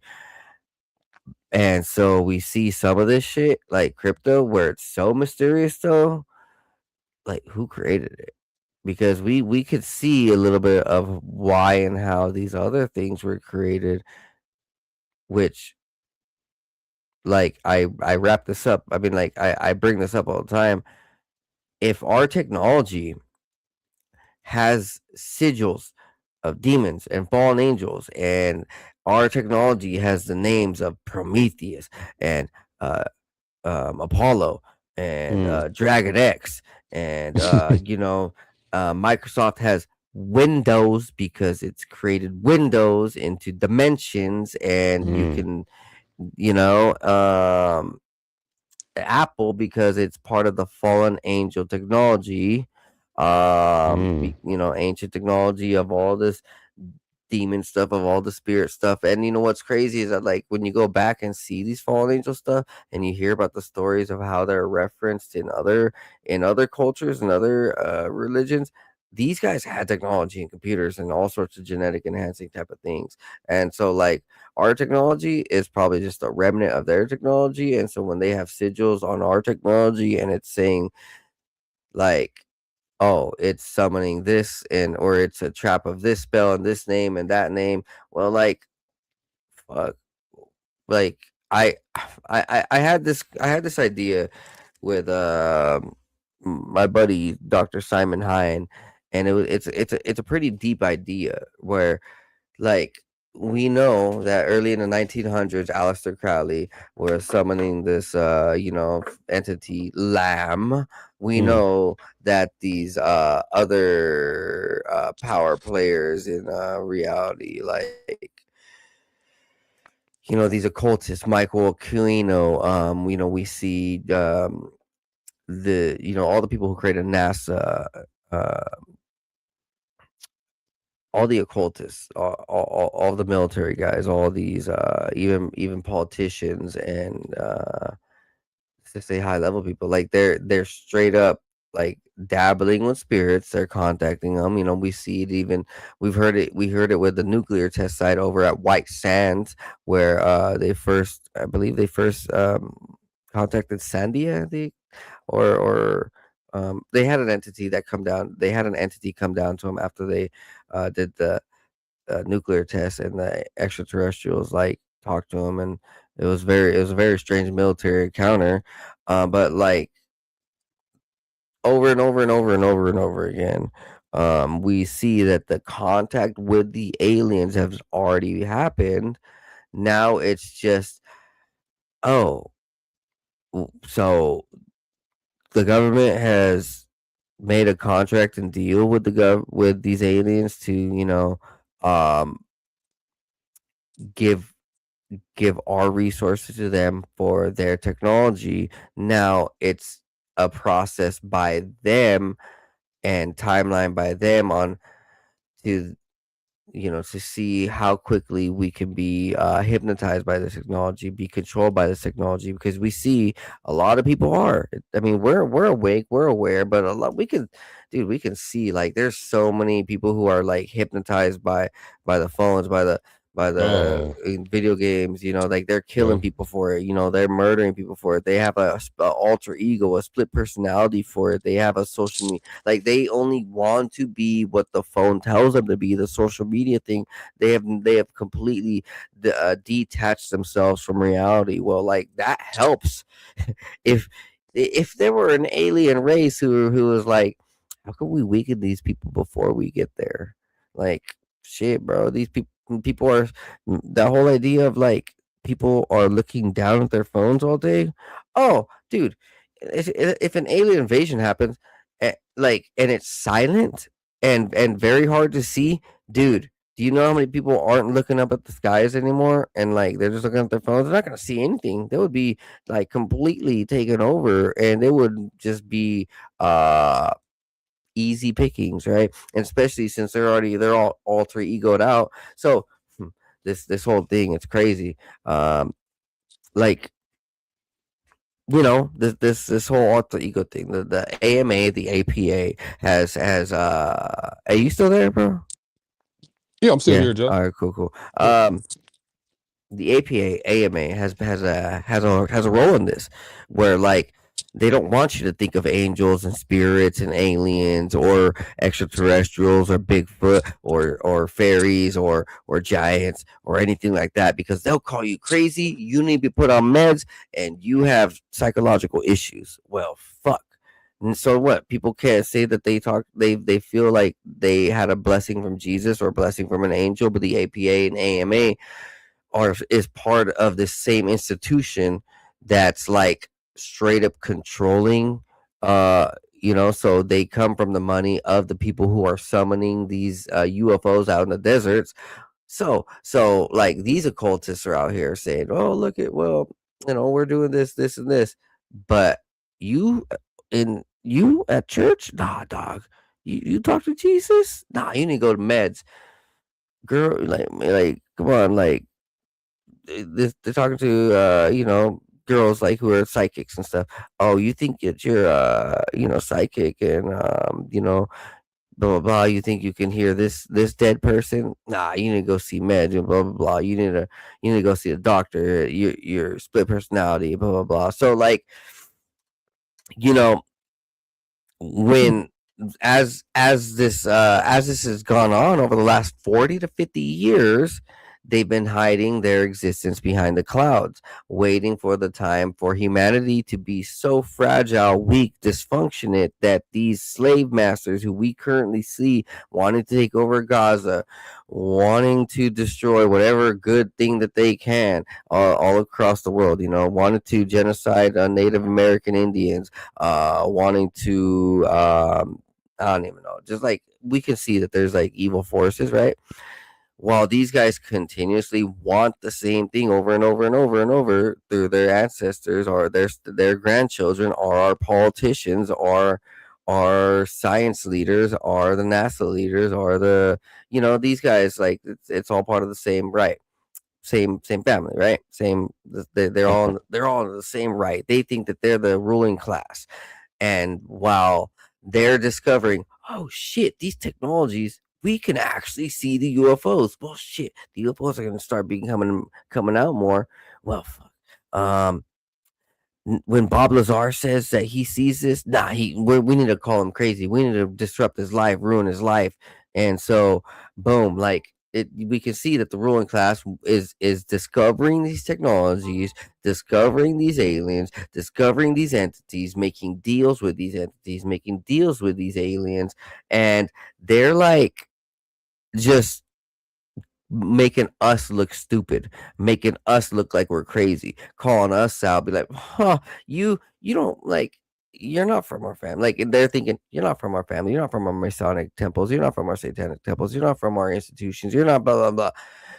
You think you see these UFOs? Nah, you're crazy. You're a conspiracy theorist. You're this, you're that. And so now 2026, bro, if an alien invasion is here, you know how over the last 70 years people have been so tricked and brainwashed, they would get scared, and yeah, there might be a collapse, and it kind of sucks because like there's only a few percent of people who are like, let's just say, I don't know, let's just say hypothetically 25 to 30% of humanity can see and understand these things and like wakes up and like understands it on a deeper, more ancient level, like, oh no, these things are real, but they're coming here to do, I don't know, whatever reason it is, right?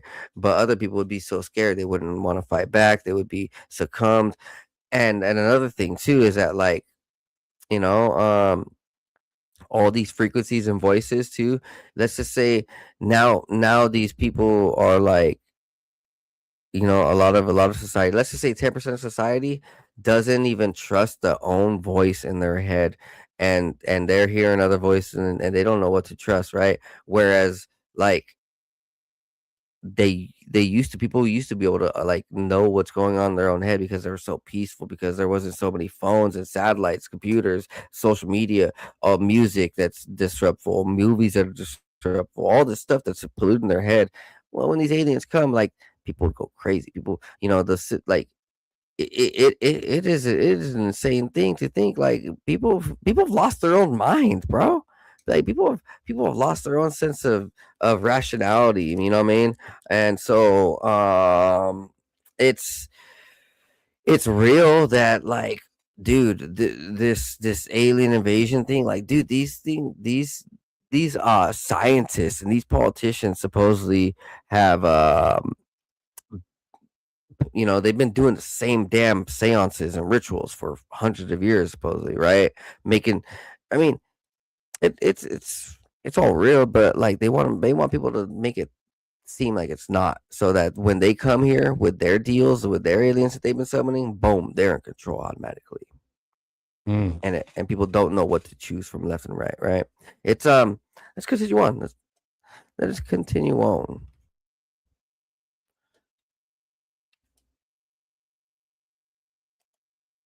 Oh, sorry about that. Let me all right.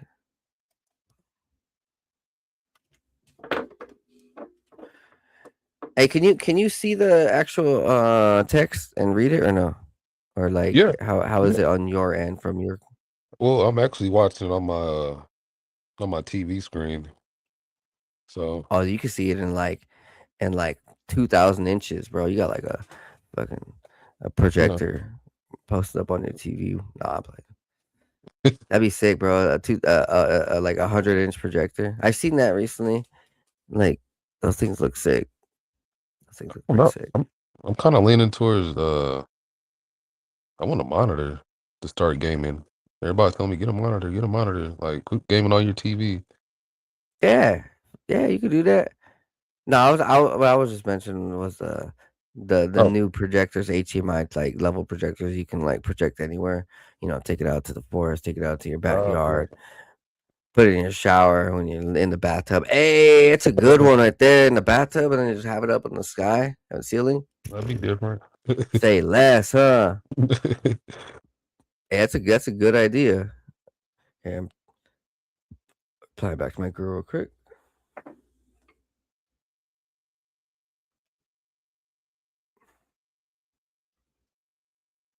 Yeah, man, it's this extraterrestrial thing is pretty wild, ain't it? Yeah, man, you went deep on that one.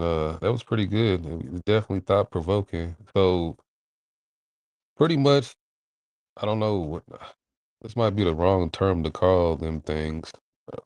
So they was the ancient gods, and people thought was ancient gods back then. So they're coming back. That's what's going on. Fuck, dude. You know, that's crazy you say it like that because like that's the way other people say it too. And like I never really put it together in those words exactly cuz like I I don't know. I'm just not calling them that, but like yeah, dude, like in a sense, bro, imaginably they are bringing back the ancient gods or like the entities that are in the outer realms or even possibly, bro, what's crazy is that like with this whole cloning technology and whole recreation of like taking gene samples and bringing things back from the dead like you know, bro, like the dire wolf, but they're not just doing that, they're doing the woolly mammoth. They're Mm. not just doing the woolly mammoth. Russia has already confirmed that they are recreating and pulling genetic samples from from their ancient warriors. Like they're like What? Scythian type warriors, bro. Other places like China want to do that with their what are those? What are those warriors? Terracotta warriors.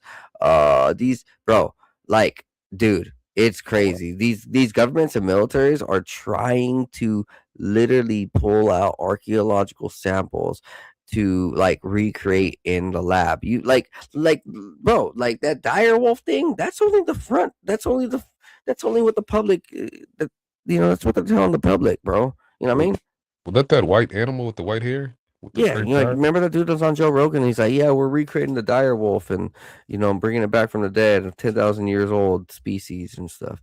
And then somewhere in Japan, they're doing a woolly mammoth, and then not only are they doing the actual full woolly mammoth, they did a woolly mammoth mouse, and it was successful. So like, What? I don't know what this mouse had like super hair, long hair or something. I don't know. Little mouse with tusks. That'd be sick, bro. That is, he- Nah, that'd be pretty dangerous. I ain't gonna lie. Never mind. That'd be brutal. be killing cats and dogs and The revenge of the rat. Yeah, Master Splinter on the loose. Oh shit. Oh dude, yo, I ain't gonna lie. This is an awesome episode. I mean, dude, yeah, like they're straight up recreating these old ancient like DNAs, like so, like in essence, like yeah, the ancient deities and spirits, UFOs, aliens from the past might, cause, dude, because if you think about it, the when these ancient stories talk about these entities and kings and things living 1,000 years, 2,000 years, 5,000 years, 10,000 years. And yeah. then you hear stories of UFO contactees and people who are supposedly channelers, and they're saying, and even not just channelers and contactees, but like people who have been witnessed through the military, through these supposed alien encounters. They're saying these beings are 1,000, 2,000, 3,000, 5,000 years old. Like these, Mm. like that's what these entities admit they are too. which is a pretty fascinating correlation to think maybe, oh, like, yeah, maybe they are from the ancient past. I think in a sense, uh, it wouldn't be too crazy to say when we look at the Bible or these other archaeological sites around the world and we see like, oh, they're referencing aliens, oh, they're referencing UFOs, oh, they're referencing thousand-year-old beings that are being outcasted, and then like shows like these things like Stranger Things are showing, oh, the government's going down and trying to find these ancient beings, trying to find these demons and unlock them, trying to break into these realms and break into the dimensions and go and pull them out and like, okay, yeah, it's not even just a correlation, it's more of them just like admitting and using art and Hollywood as a tactic to like let people know like, yeah, like they are trying to pull out the ancient gods and recreate them and bring them to their side. And like, I mean, it was even, I mean, did you watch those Godzilla movies, bro? It was kind of the same thing too, Oh where you watch them. no, there's so many of them. I No, the actually, new ones though. The Monarch series from 2018, 2024.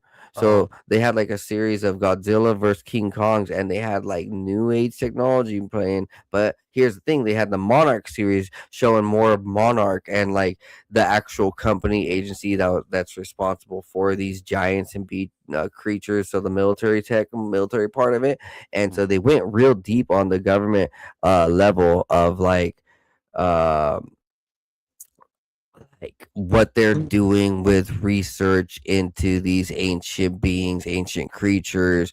They showed King Kong was from an ancient race of monkeys, like thousands of years ago. They showed Godzilla was, I don't know what fuck something. They went down and showed that there was this ancient creature chilling in Antarctica. oh wow, I think, what is it? Project Zero or Creature Zero or some shit like that.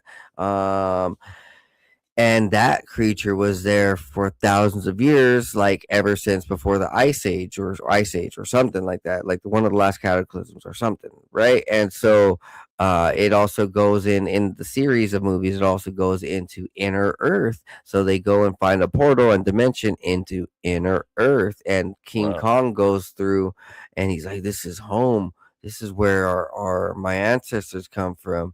And like, he doesn't say it, but like you can tell that's what it is. Well, he actually does meet a different.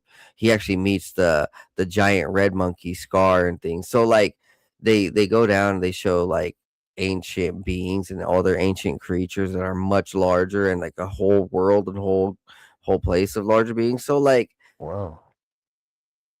in a sense, why couldn't that just be here on Earth? Like if there were other places, there would be a like other creatures much larger, older.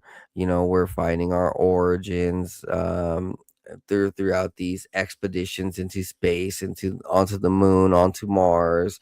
Um and some people are playing cool with the other extraterrestrials and the other these other ancient gods in a sense, right? Like some are using it for their advantage and some are using it for our pain, I guess. Um I I'm trying to think of a clear thing like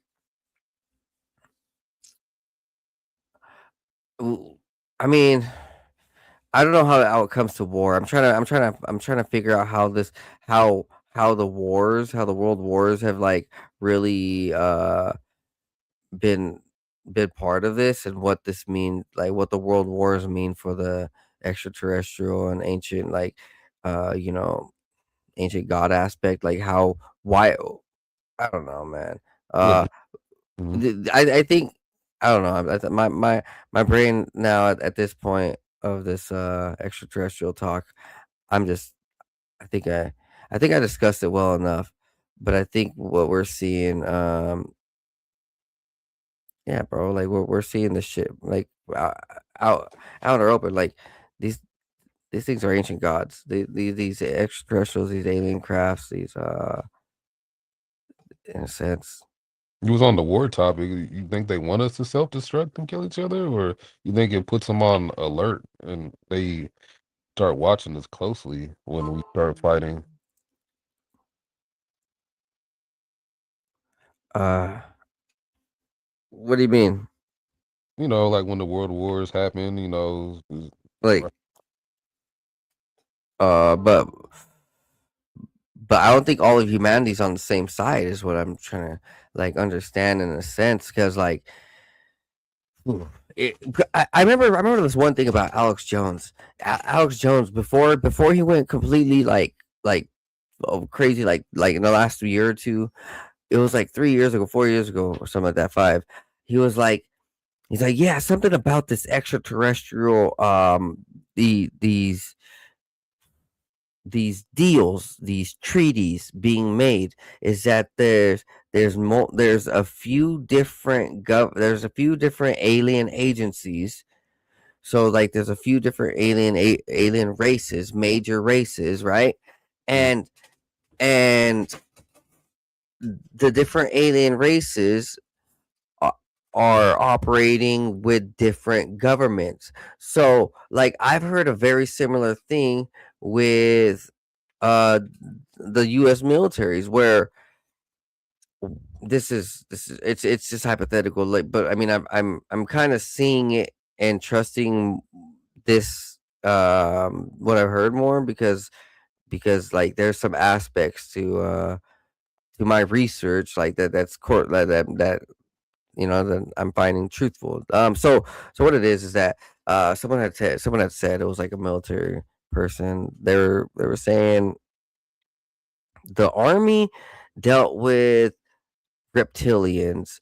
The navy dealt with um like draconian or avian, or one of the other reverse. Then Air Force, maybe the Air Force dealt with avian, and the Marines. So like I don't exactly, I don't remember who dealt with who, but the thing is that these different military branches had like actual deals and contracts, and took orders, or took, let's just say, that helped different alien races. And Alex Jones was also saying something else that correlated, like these different government agencies are working with different races.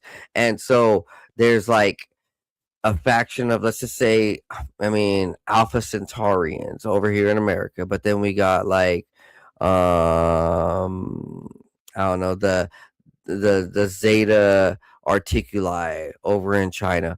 Like, hypothetically, these are the names. We can't just call it out for sure, like we know, but this is the names that have been given to us through, let's just say, government contracts and contacts, and events and things like that. So not only are the different militaries of the world, let's just say China, right? China's working with one from one side of the galaxy, and they don't like what's happening with the alien race that's working with us. So certain things are happening, and it, I've heard that, and I've seen some kind of truthful aspect to it. I can't say like I know myself, but like, I mean, dude, that the valiant Thor that appeared in the White House, that was real as shit. Then and the White House doesn't deny it. Like, there was really a guy named Valiant Thor that came from Venus, and he was an extraterrestrial. Oh, that tall, real tall bodyguard looking guy. That albino dude Yeah. that came in the 1950s. Well, like, that's a real report, and that's a real occurrence, and um I guess in a sense we know our American government works with them. And so I don't know who China or Russia would work with, but like, depending on when they come, who comes, where they go, how and what they do, like it might it might go in different ways, and it might just go in different ways. It's like I can imagine. So the day of disclosure, let's just say it's like Independence Day or some crazy, right? The day of the main disclosure, it's happening in 100 days, and some of the races in the sky, they're like, I'm gonna do it. No, don't do it. I'm gonna appear. I'm gonna pop out, and then another race like, yes, we should do it. Let's go. And then so there's hostility between a couple of the races in the sky. And then the extraterrestrial comes down, introduces itself, and to a New York Times Square, whatever. Yeah. And then the one that was hostile is like, I don't want you to freaking do it. And then goes and like attacks a base from where these things might partially be stationed, when we hear that um Air Force Wright Patterson base or these other bases here in America are holding extraterrestrial craft and are station sites for these extraterrestrial Oh. contracts. So it's really not a war between the humans, it's these aliens making the humans go to war, right? And kind of sense like we're part of the deal. So if our homies get shot up, like, oh shit, we're gonna go bounce back. And so, but also, let's just say one of these aliens would be extra aggressive in a certain territory that's not theirs. Well, boom, now we go take them out. Roswell, Mm. and then we get their shit.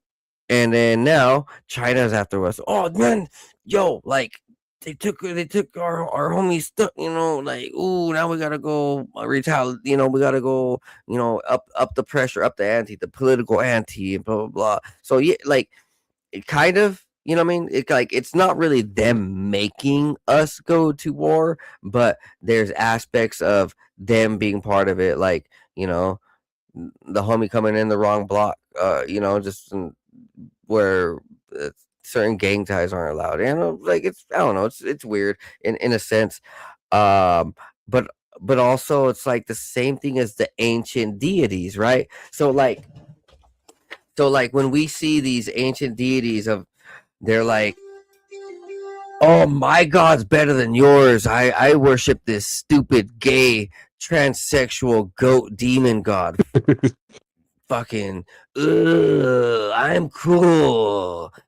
I'm making fun of those guys, dude. Screw Satanists. Yeah. Black.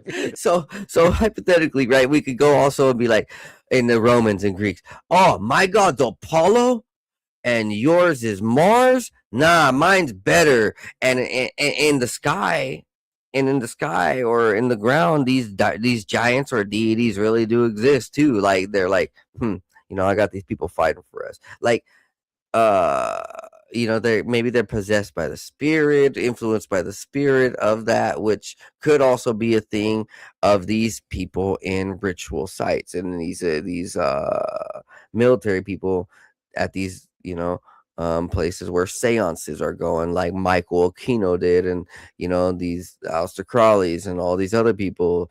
And they're still doing this type of stuff in the military, and other places around the world. Yeah, man. Yeah, man. It goes pretty deep, I guess. Yeah.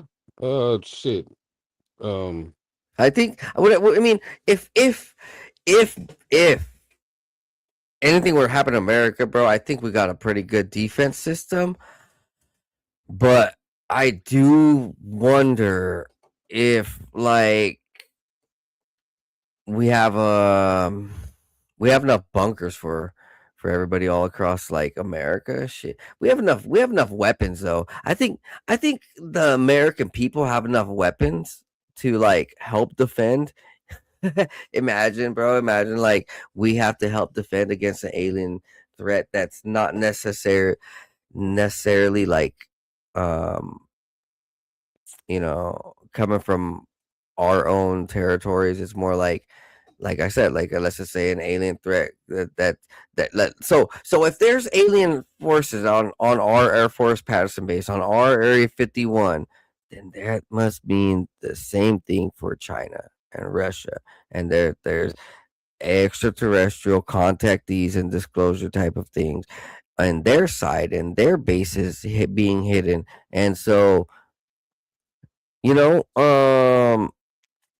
if it, I don't think it could all happen at once, but if it would, shoot, that's a warfare, bro. That's a global warfare. Then let's go ahead and finish up with these articles, and then we're gonna keep the Twitter for tomorrow for Twitter Tuesday, and then because that's when I usually run the Twitter, anyways. Okay. Cool. Cool. Yeah. Let's go ahead and finish this up.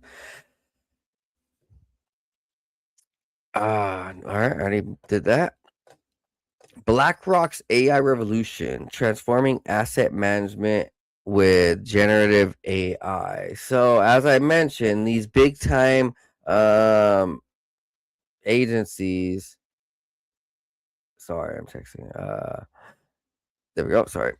These big time agencies like BlackRock, these big time corporate firms, corporate investment centers or companies, whatever they are, BlackRock, Vanguard, these giants, they're trying to use AI to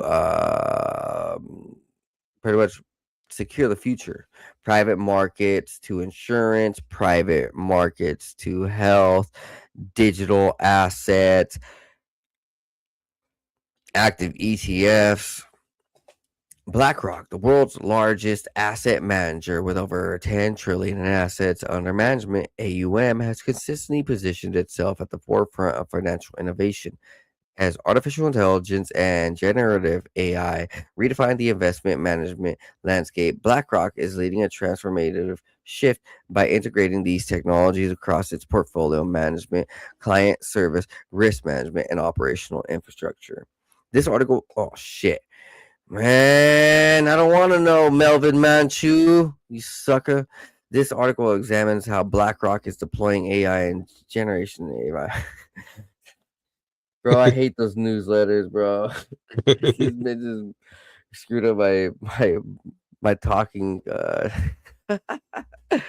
This article examines how BlackRock is deploying AI and generative AI, the strategic initiatives it has launched, industry-wide trends, competitive moves by peers such as Vanguard and State Street, and broader implications, risk, and regulatory frameworks that shape AI adoption in the asset management industry. So we can just see that. Well, I mean, I find it good that at least one of our nation's biggest problems is taken out, where the bill that was passed where these large asset managements can't buy into the housing market. So that was just passed, and that's good. But I do see the rest of like the the markets kind of being controlled and regulated by these companies and AI, which would suck because that would just mean like it's all an algorithm at that point. Like, it's funny. I mentioned Dr. Simon Heineken. Well, in his book, where's it at? Opening Minds, there's an actual portion in this book that talks about algorithms, and it discusses how our world used to work on spirit and energy and seeing things with our own eyes and physical hands and knowing that this was tangible. I could feel it. I know it's right. I know uh you just like seeing things, you could see it's right. So like from us. And when someone worked hard, like extremely hard, they got rewarded an extremely large amount. But because of algorithms now, well, guess what? Everybody's on the same pay an hour. And if Bob works extremely hard, he's not going to get paid extremely right? Not just that, but some of these algorithms also push out the greater or the lesser than. So some of these algorithms, if let's just say computer camera, I mean not computer cameras, work cameras, and they're reading all 100 employees on the line, and they're seeing by the algorithm who's sticking to the pace of the machine. So if Bob wants to go ahead and work extremely, extremely, extremely hard and do the pace of 4 people's job, well, guess what? The algorithm's going to push them out. So the American algorithm of these computers, not even just American, the worldwide algorithm of these computers is it's a balance. They don't want people too great or too less than that can throw off the balance, the controlled market. They don't want people outside the lines. So in a sense, it's just going to be the same thing with this generative AI and this AI and these large asset management firms that control most of the market, 90 to 75% of the market, down from our fast food to our cars to um, everything pretty much. Uh, the algorithms, though, like it's going to increase with these computers where it turns us into X's and O's, ones and twos, and we don't feel things tangible anymore. Hey, man, if the algorithm says that, um, you know, you should be at the bottom of the algorithm, then you are, even though the 10 pictures above you from people, they're all crap. Mm. But the algorithm's like, hey, sucker, it's me, algorithm time. And now these bigger BlackRock AI vanguards are like, sucker, it's all algorithm time. I think that's what the AI is kind of pushing to. And for them, there is a whole lot of creation with AI. Let's just say on the independent level, it's just like when we leave AI to um, technocrats, I think that our safety gets thrown out the window as like NASA. NASA the head. This is fucking replay this video gets played by Jason Burmis so much it is stuck into my brain. So thank you, Jason Burmis. Thank you, Jason Burmis. YouTube. Hey, Jason Burmis is the man. If you want to go, he had made that documentary Loose Change about 9/11 and a whole bunch of documentaries about 9/11, and pretty much they got really, really, really, really popular because they didn't pull no punches.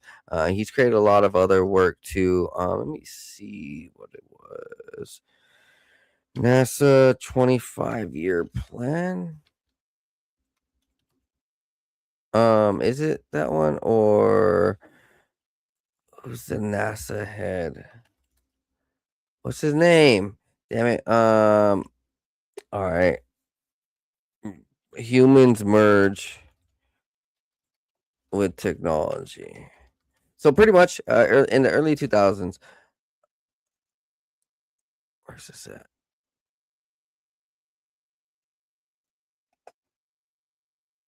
In the early 2000s, one of NASA's plans that they put out. Listen, I didn't type this right.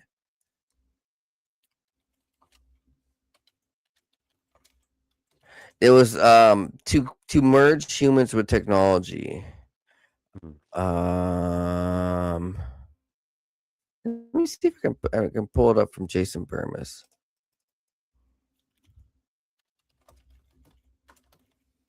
He probably has a shitload of things. Decoding the NASA nightmare, the new face, and blah blah blah. Wow, I'm surprised that they're let me go ahead and just we're pretty much wrapping it up, guys. But this is a clip that I'm trying to go ahead and pull up real fast. Oh, you found it? 1 second.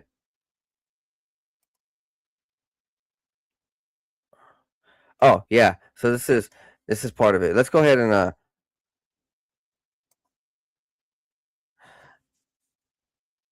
we're gonna let this play.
All right, let's continue forward a bit.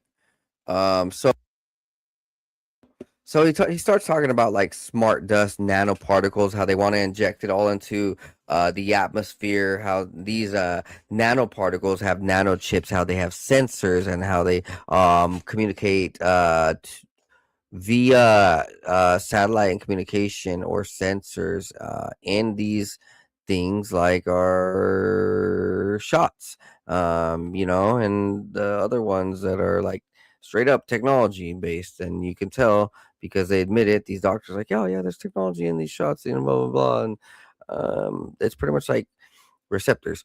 Not just that, but they also want to go ahead and just have everybody built into this system like a hive mind. So like, it's not just Neuralink, but like literally like a system that's reading you, but sending the signals out to the satellites, the 5G towers, the phones, and then those things are sending out signals back to balance you in the way that it wants. And so, in a sense, too, like it puts you on the path and timeline and feelings, vibrations, emotions that it wants you to. But like, which is kind of why we see that sometimes it feels like some people are very zombified. Like some people are like straight up part of the matrix. Like damn, that person seems like an NPC because like these guys are putting these nano particles, nano smart dust all throughout reality, right? Biotechnologically enhancing humanity and society the way that it wants.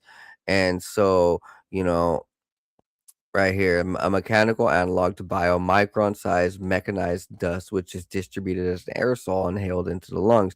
Dust mechanically Dust mechanically bores into lung tissue and executes various pathological missions.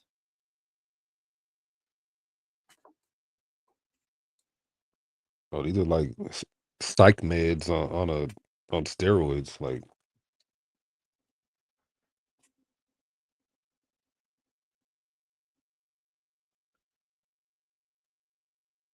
Say that again. I said these are like psych meds on steroids. Like psych meds control people's Oh, emotions, make them feel different things. it But is these, psychotropics. That you 1000% right. It's all psychotropic based. It's these things are like this whole MK Ultra thing through genetically modified foods is a real thing where like whew.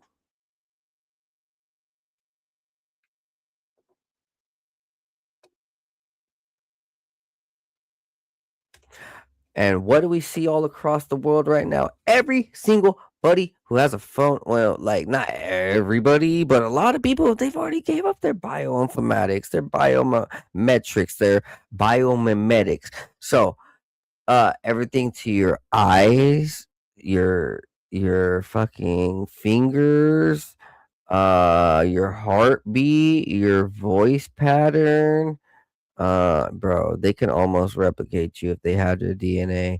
Oh, did you send in a sample for COVID? What do they call that? Hey, what was that?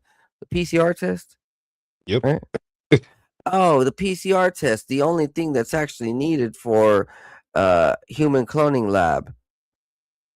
You know Wow. that, right? Like the PCR test is the actual test that people need to submit their samples for human cloning to start the all that stuff. So like the PCR test when it says it connects your genetic sample, Hmm. that doesn't tell you have COVID or not, dog. That was all a trick. Wow. Bro, they have everybody's DNA. Mm. Everybody's DNA who took a PCR test.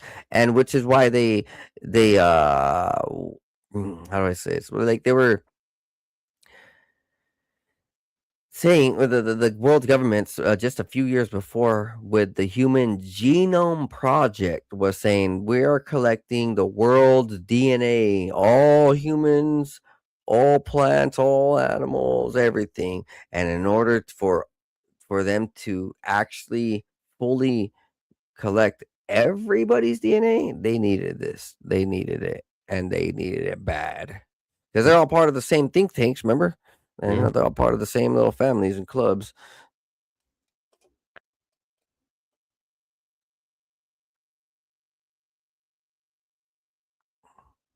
Wait, so why do they want to clone? Are they preparing for something like a mass extinction where they need to bring us back or something? Or why do they want to clone us so bad? That's a possibility. There's what's it called? There's there's a show on Netflix, an anime. It's like seven.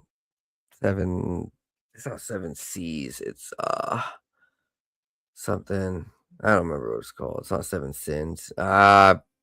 Anyways, pretty much Japan and the world's governments all knew that there was like a great flood, all great cataclysm. So they collected everybody that they could genetically sample, but also all the greatest people. They put them all in like chambers, and as the world went to shit, they survived, and then they got repopulated back into the world. So like in an essence, yeah, it could be like that. I mean, dude, like, bro, that's just the whole story of Noah's Ark. Like when they say, dude, I mean, you know that there's 10 different Noah Ark stories around the world, and they all have their own little site, and they all have their own little story about a boat going to their place too. So like I mean, it could be that they also repopulated the world back then, because ain't no way you're gonna collect thousands of animals on one boat unless you taking their genetic samples, Mm. right? Yeah. I always figured like there's more of a technological sense to that story when you see the correlative data of archaeological evidence and scriptural evidence of the other cultures giving you the full truth. And so like, they're yeah, I mean, I guess that's that's my that might be a reason that they want to take our DNA and data for sure that right now. Um Elon Musk in 2010 or 2021, sorry. He came out on a post and he came out with an interview. Oh, I took 100 million Americans' DNAs and sent them up to this the moon. So he on one of his rockets, on one of his Dragon X rockets, he sent 100 million samples of Americans' DNA up to the moon. His his reasoning when they asked him why is because, well, if there's an alien race up there, I hope that they can repopulate us. Ha ha ha ha ha. What? Swear to God, you want to pull this up, bro? Oh wow, it's disturbing. Bro, well, the truth is unsettling. Mm. The truth is unsettling. You think I'm kidding? But I JDP don't play. I don't play no games. 509 don't play. Yeah, no, this is real stuff. So check this out. Elon Musk, SpaceX sends DNA to the moon so aliens can clone us and save mankind. Wow. So, but like they did. So Elon Musk took a time capsule filled with DNA from more than 500 species of the International Space Station week and 100 uh oh so I crew missions, let's see, hold on, so-called biobank has samples from 2,000 different people. 2,000, and is meant to help start an off-world. I must have got the number wrong the first time. I apologize. All right, at least I know two. So 2,000 humans and Weird. what do you say? 500 species of what, monkeys and rabbits and elephants. So 2,500 different things. Anyways, where do you get those? Where do you get that shit? Hmm? I don't know. Yeah. It's funny, Wow. right? Where do you get the DNA? Hmm. You know, like Elon Musk was a proponent in the whole mRNA factory, right? So like the whole, I shouldn't go on too on with the actual wordage, but like I can't break it down. Pretty much Yeah. he was a proponent in creating the whole shot, like part of the shots. It was really weird. So he must have been able to get samples because he was part of it. And yeah, this cloning thing's gone on for a while, bro. I think it's time to wrap it up, bro. I think it's time to wrap it up. Let's finish this. Okay.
Speaking about like biochem munitions, bro. I saw this video, wild. Like I think it was in Texas, or some shit. Uh, a car pulled up to a sheriff or cop and laid off those like dragon breath rounds. So not only did they melt, but they were lighting up. So you know Hmm. what I'm talking about? Yeah, like the dragon breath comes from a shotgun, right? Yeah, but I don't think it was. I don't think it was just. I don't know what it was, bro. I think it was, Okay. bro. It was like a fucking machine gun, but this shit had like fucking like flaming bright molten fucking rounds, bro. They shot like 10, 15, 20 times or something. Mm. Maybe it was a. They could put a that on a. They could put those dragon breath on an automatic shotgun, I guess. Hmm. Oh yeah, could have been that. Anyways, yeah, bro, the holes in the fucking car was crazy. The cop survived. The dude is bad Yeah. aim, crazy. I don't know where this is going with the dragon breath, but I was talking to somebody the other day, And I remember this radical weapon accessory magazine that I used to see way back in the day. You could buy like ammunition in this section, and Oh, some of the shotgun shells I tried looking for nowadays. I could not find them, but what you mean? some of the shotgun shells I remember you could buy in this magazine was Like what? Like what type? What do you like? just regular 12 gauge shotgun shells, but they were filled with different material. Like some was filled with razors, some was filled, What? yeah, some was filled with like uh iron balls with chains on them. Some was What? Yeah, some was filled with chains with hooks on them. Hold on, So, you talking about the shotgun shells are filled with this. yeah, some had the dragon breath, what we just talked about. Some had nails in them. What the fuck? Yeah, I tried looking. I don't know what it crossed my mind. I tried looking it up. I was like, I wonder if you could buy this stuff, and I could not find it. So, Y'all searching for this shit on right? Google? Were you? Yeah, I You was. you don't go to fucking Google, bro. Oh, You're man. fucking. You're now on a list, bro. You're gonna fucking. They're gonna take your ass in a van. Well, this what you looking for? Ah, oh shit. No, no, no, no. Sorry, dog. I was just playing. But, yeah. Nah, I'm fucking with you. That fuck, dude. Okay, so what other type of rounds that they like? Okay, I you just, remember bro. the I just got me mind fuck. You said I remember you. the razors. I remember the nails. I remember the ball with the chain. I remember the ball with the chain with the hook. I remember the fire. That's all I can They remember. had razors. It was razors, and they even had a picture. Yeah, it had a picture. That's how I How remember. many razors? What type of razors? I don't know. Like the razor blades that you shave your face with, right? Razor blades you shave your face with. Yes, in a shotgun shell. Dog. Who the fuck would create that? You have to be some type of murderer, bro. What are you taking out? What are you ain't, bro? What? In a magazine. That's insane. I never even thought about like anything other than like what guns are normally filled with. That's wild, bro. You know what that reminds me of? That reminds me of Half-Life 2 with or this other Fallout the Fallout game where the gravity gun where you can pull in anything and then shoot it out as a gun. So you can like pull in a wrench from within the gravity tube and then shoot out the wrench. Oh, Just that's like, oh dude. that's So the Jason Burmis goes pretty deep, dude. Right here, he continues on with this episode for a while. Um he goes in a whole lot deeper on the PowerPoints like aspects where he's always ready with it just to show the actual wordage in case you wanted to read along and take this for notes. Different things that are going to be effective back to bacteriological type of diseases, what we see with the foods and meats and the greens and spinach is killing people. Come on. Viruses, prions, parasites, fungi, carcinogens, toxins, all a problem. Um, it's definitely something that we can predict and see that they've been planning for a while, all of it, everything. And we could be one step ahead. So, oh, so there's a lot of stuff that Jason Vermis covers with this. Pretty much, NASA has this plan to merge us with technology because humans have got so weak, gotten so controlled, gotten so sick. They need all these different shots. They need Big Daddy to come help them, give them their medicine, give them, access to their money through their card because they can't supply it for themselves because blah blah, blah, whatever.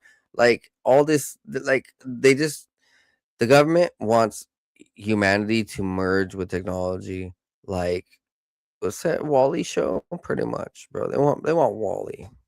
And with that, I don't want to be that fat ass on a fucking Wally chair. Yeah. Nope, not me, not today. I hit the gym. I've been hitting the gym like fucking 5 days. No, 10, 15 days in a row, 14, 13, something like that, bro. Nice. I am dead ass shredded, ripped, but also a little tired. I feel great though. Feel great. If you guys could, man, go check out all my sponsors down below. I got all sorts of different cool gear, cool supplements that I'm working with. Let them know what you're up to, or where they can find you. Oh shit. Just find me in that social media realm. Just type in Woss Boss and I show appear. Hey, you got any last? You got anything to say to them? Uh, Anything inspirational? Anything funny? Any got a joke? Actually, I'm popping up in the great state of Oregon here in about a week, and me and you will be meeting for the first time. Nah, we on Ghost Recon Wildlands, but yeah. Hey, well, I'll try to get Big Perm out there, man. It was fun. I met that dude out there in Tacoma.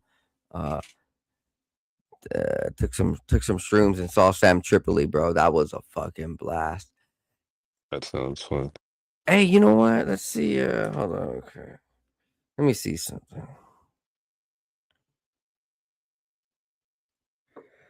Yeah, it's been a long day. It's been a long day, man. I do want to go fucking check out the comedy club, bro. You want it out in Texas and Joe Rogan shit? Oh, and was it at Austin? Is that where they be having them? Well, yeah, I think so. The mothership. Yeah. Yep, yep. I think that's the plan for the summer, bro. I think that's our move. Go check out Texas for a weekend. See what's up. Go check out the mothership. I heard Austin's popping. There's like so many bars and comedy clubs. It's just lit. Yeah, that'd be cool. That would be cool. Ideas, man. Just set out goals and shit. Sure. Especially since it's like Joe Rogan's place where it's like where all the content creators and all the people who alternative thinkers want to go hang out and meet each other, and that's where like we would be able to introduce ourselves. Hey man, podcasters, blah blah Yeah. blah. What's wild is that like I've already been established to like a good fucking couple. I don't even know how many, bro. Thousands of people like in these I want to say indie, maybe the indie alternative podcast stream world. So like my Mhm. name's out there, bro. People know me all around, like in a sense. So it wouldn't be too hard for me to go ahead and introduce myself and probably find some connection or collective. Because I've spoken to people that are friends, like friends of friends, and like yeah, it's pretty sick. Definitely, that's the place, bro. Like the mothership is the fucking place to be, to go Hey, to go check out, to go visit. that's the way the world works. You know somebody that knows somebody that knows somebody. Then Yeah, but also these motherfuckers ain't no ditties. So fuck yeah. We ain't gotta worry about none of that shit. We over here with Joe Rogan. We we good. We solid. It'd be like kicking with Cat Williams or Dave Chappelle, bro. Imagine that. wow. Yeah. Hey, bro, imagine that if we go out to the mothership and then Dave Chappelle's there one night, one random night. Cause like I know Dave Chappelle got his own shit, but like, I think he still travels out sometimes. No, Yeah, he just did a special for Netflix not too long ago. no, but did you know that Dave Chappelle also has his own little comedy club now Oh, too, right? no. Mm-mm. Yeah, I'm gonna have to check that out. Well, maybe that's the spot. Hey, bro. It's been a good night, man. We'll be back tomorrow for Twitter Tuesday. You gonna be on or what? Yeah, I'll be there. If not, I'll be in the chat. I'll be somewhere. But this was All a great right. episode. I appreciate you, Joe. And I'll see you in Oregon in about a week or two. And we should go live then also. Oh, that'd be pretty sick. Yeah, maybe do a live episode. Yeah. All right, man. Hey, see you guys next time on the 509 Divine Pines podcast. I appreciate all of you guys being here, man. Make sure like, subscribe, share, tell everybody around that this is going down, and you know who is the best in the West. And much love to all y'all. God bless. Peace out. Be blessed. Be high. Oh, let me go ahead. I gotta reset this. Man, it took out my outro video. Now I gotta do the outro video here again. 1 second. All right. Be blessed. Be high. Peace.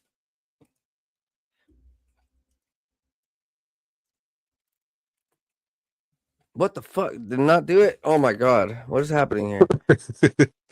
My bad. One last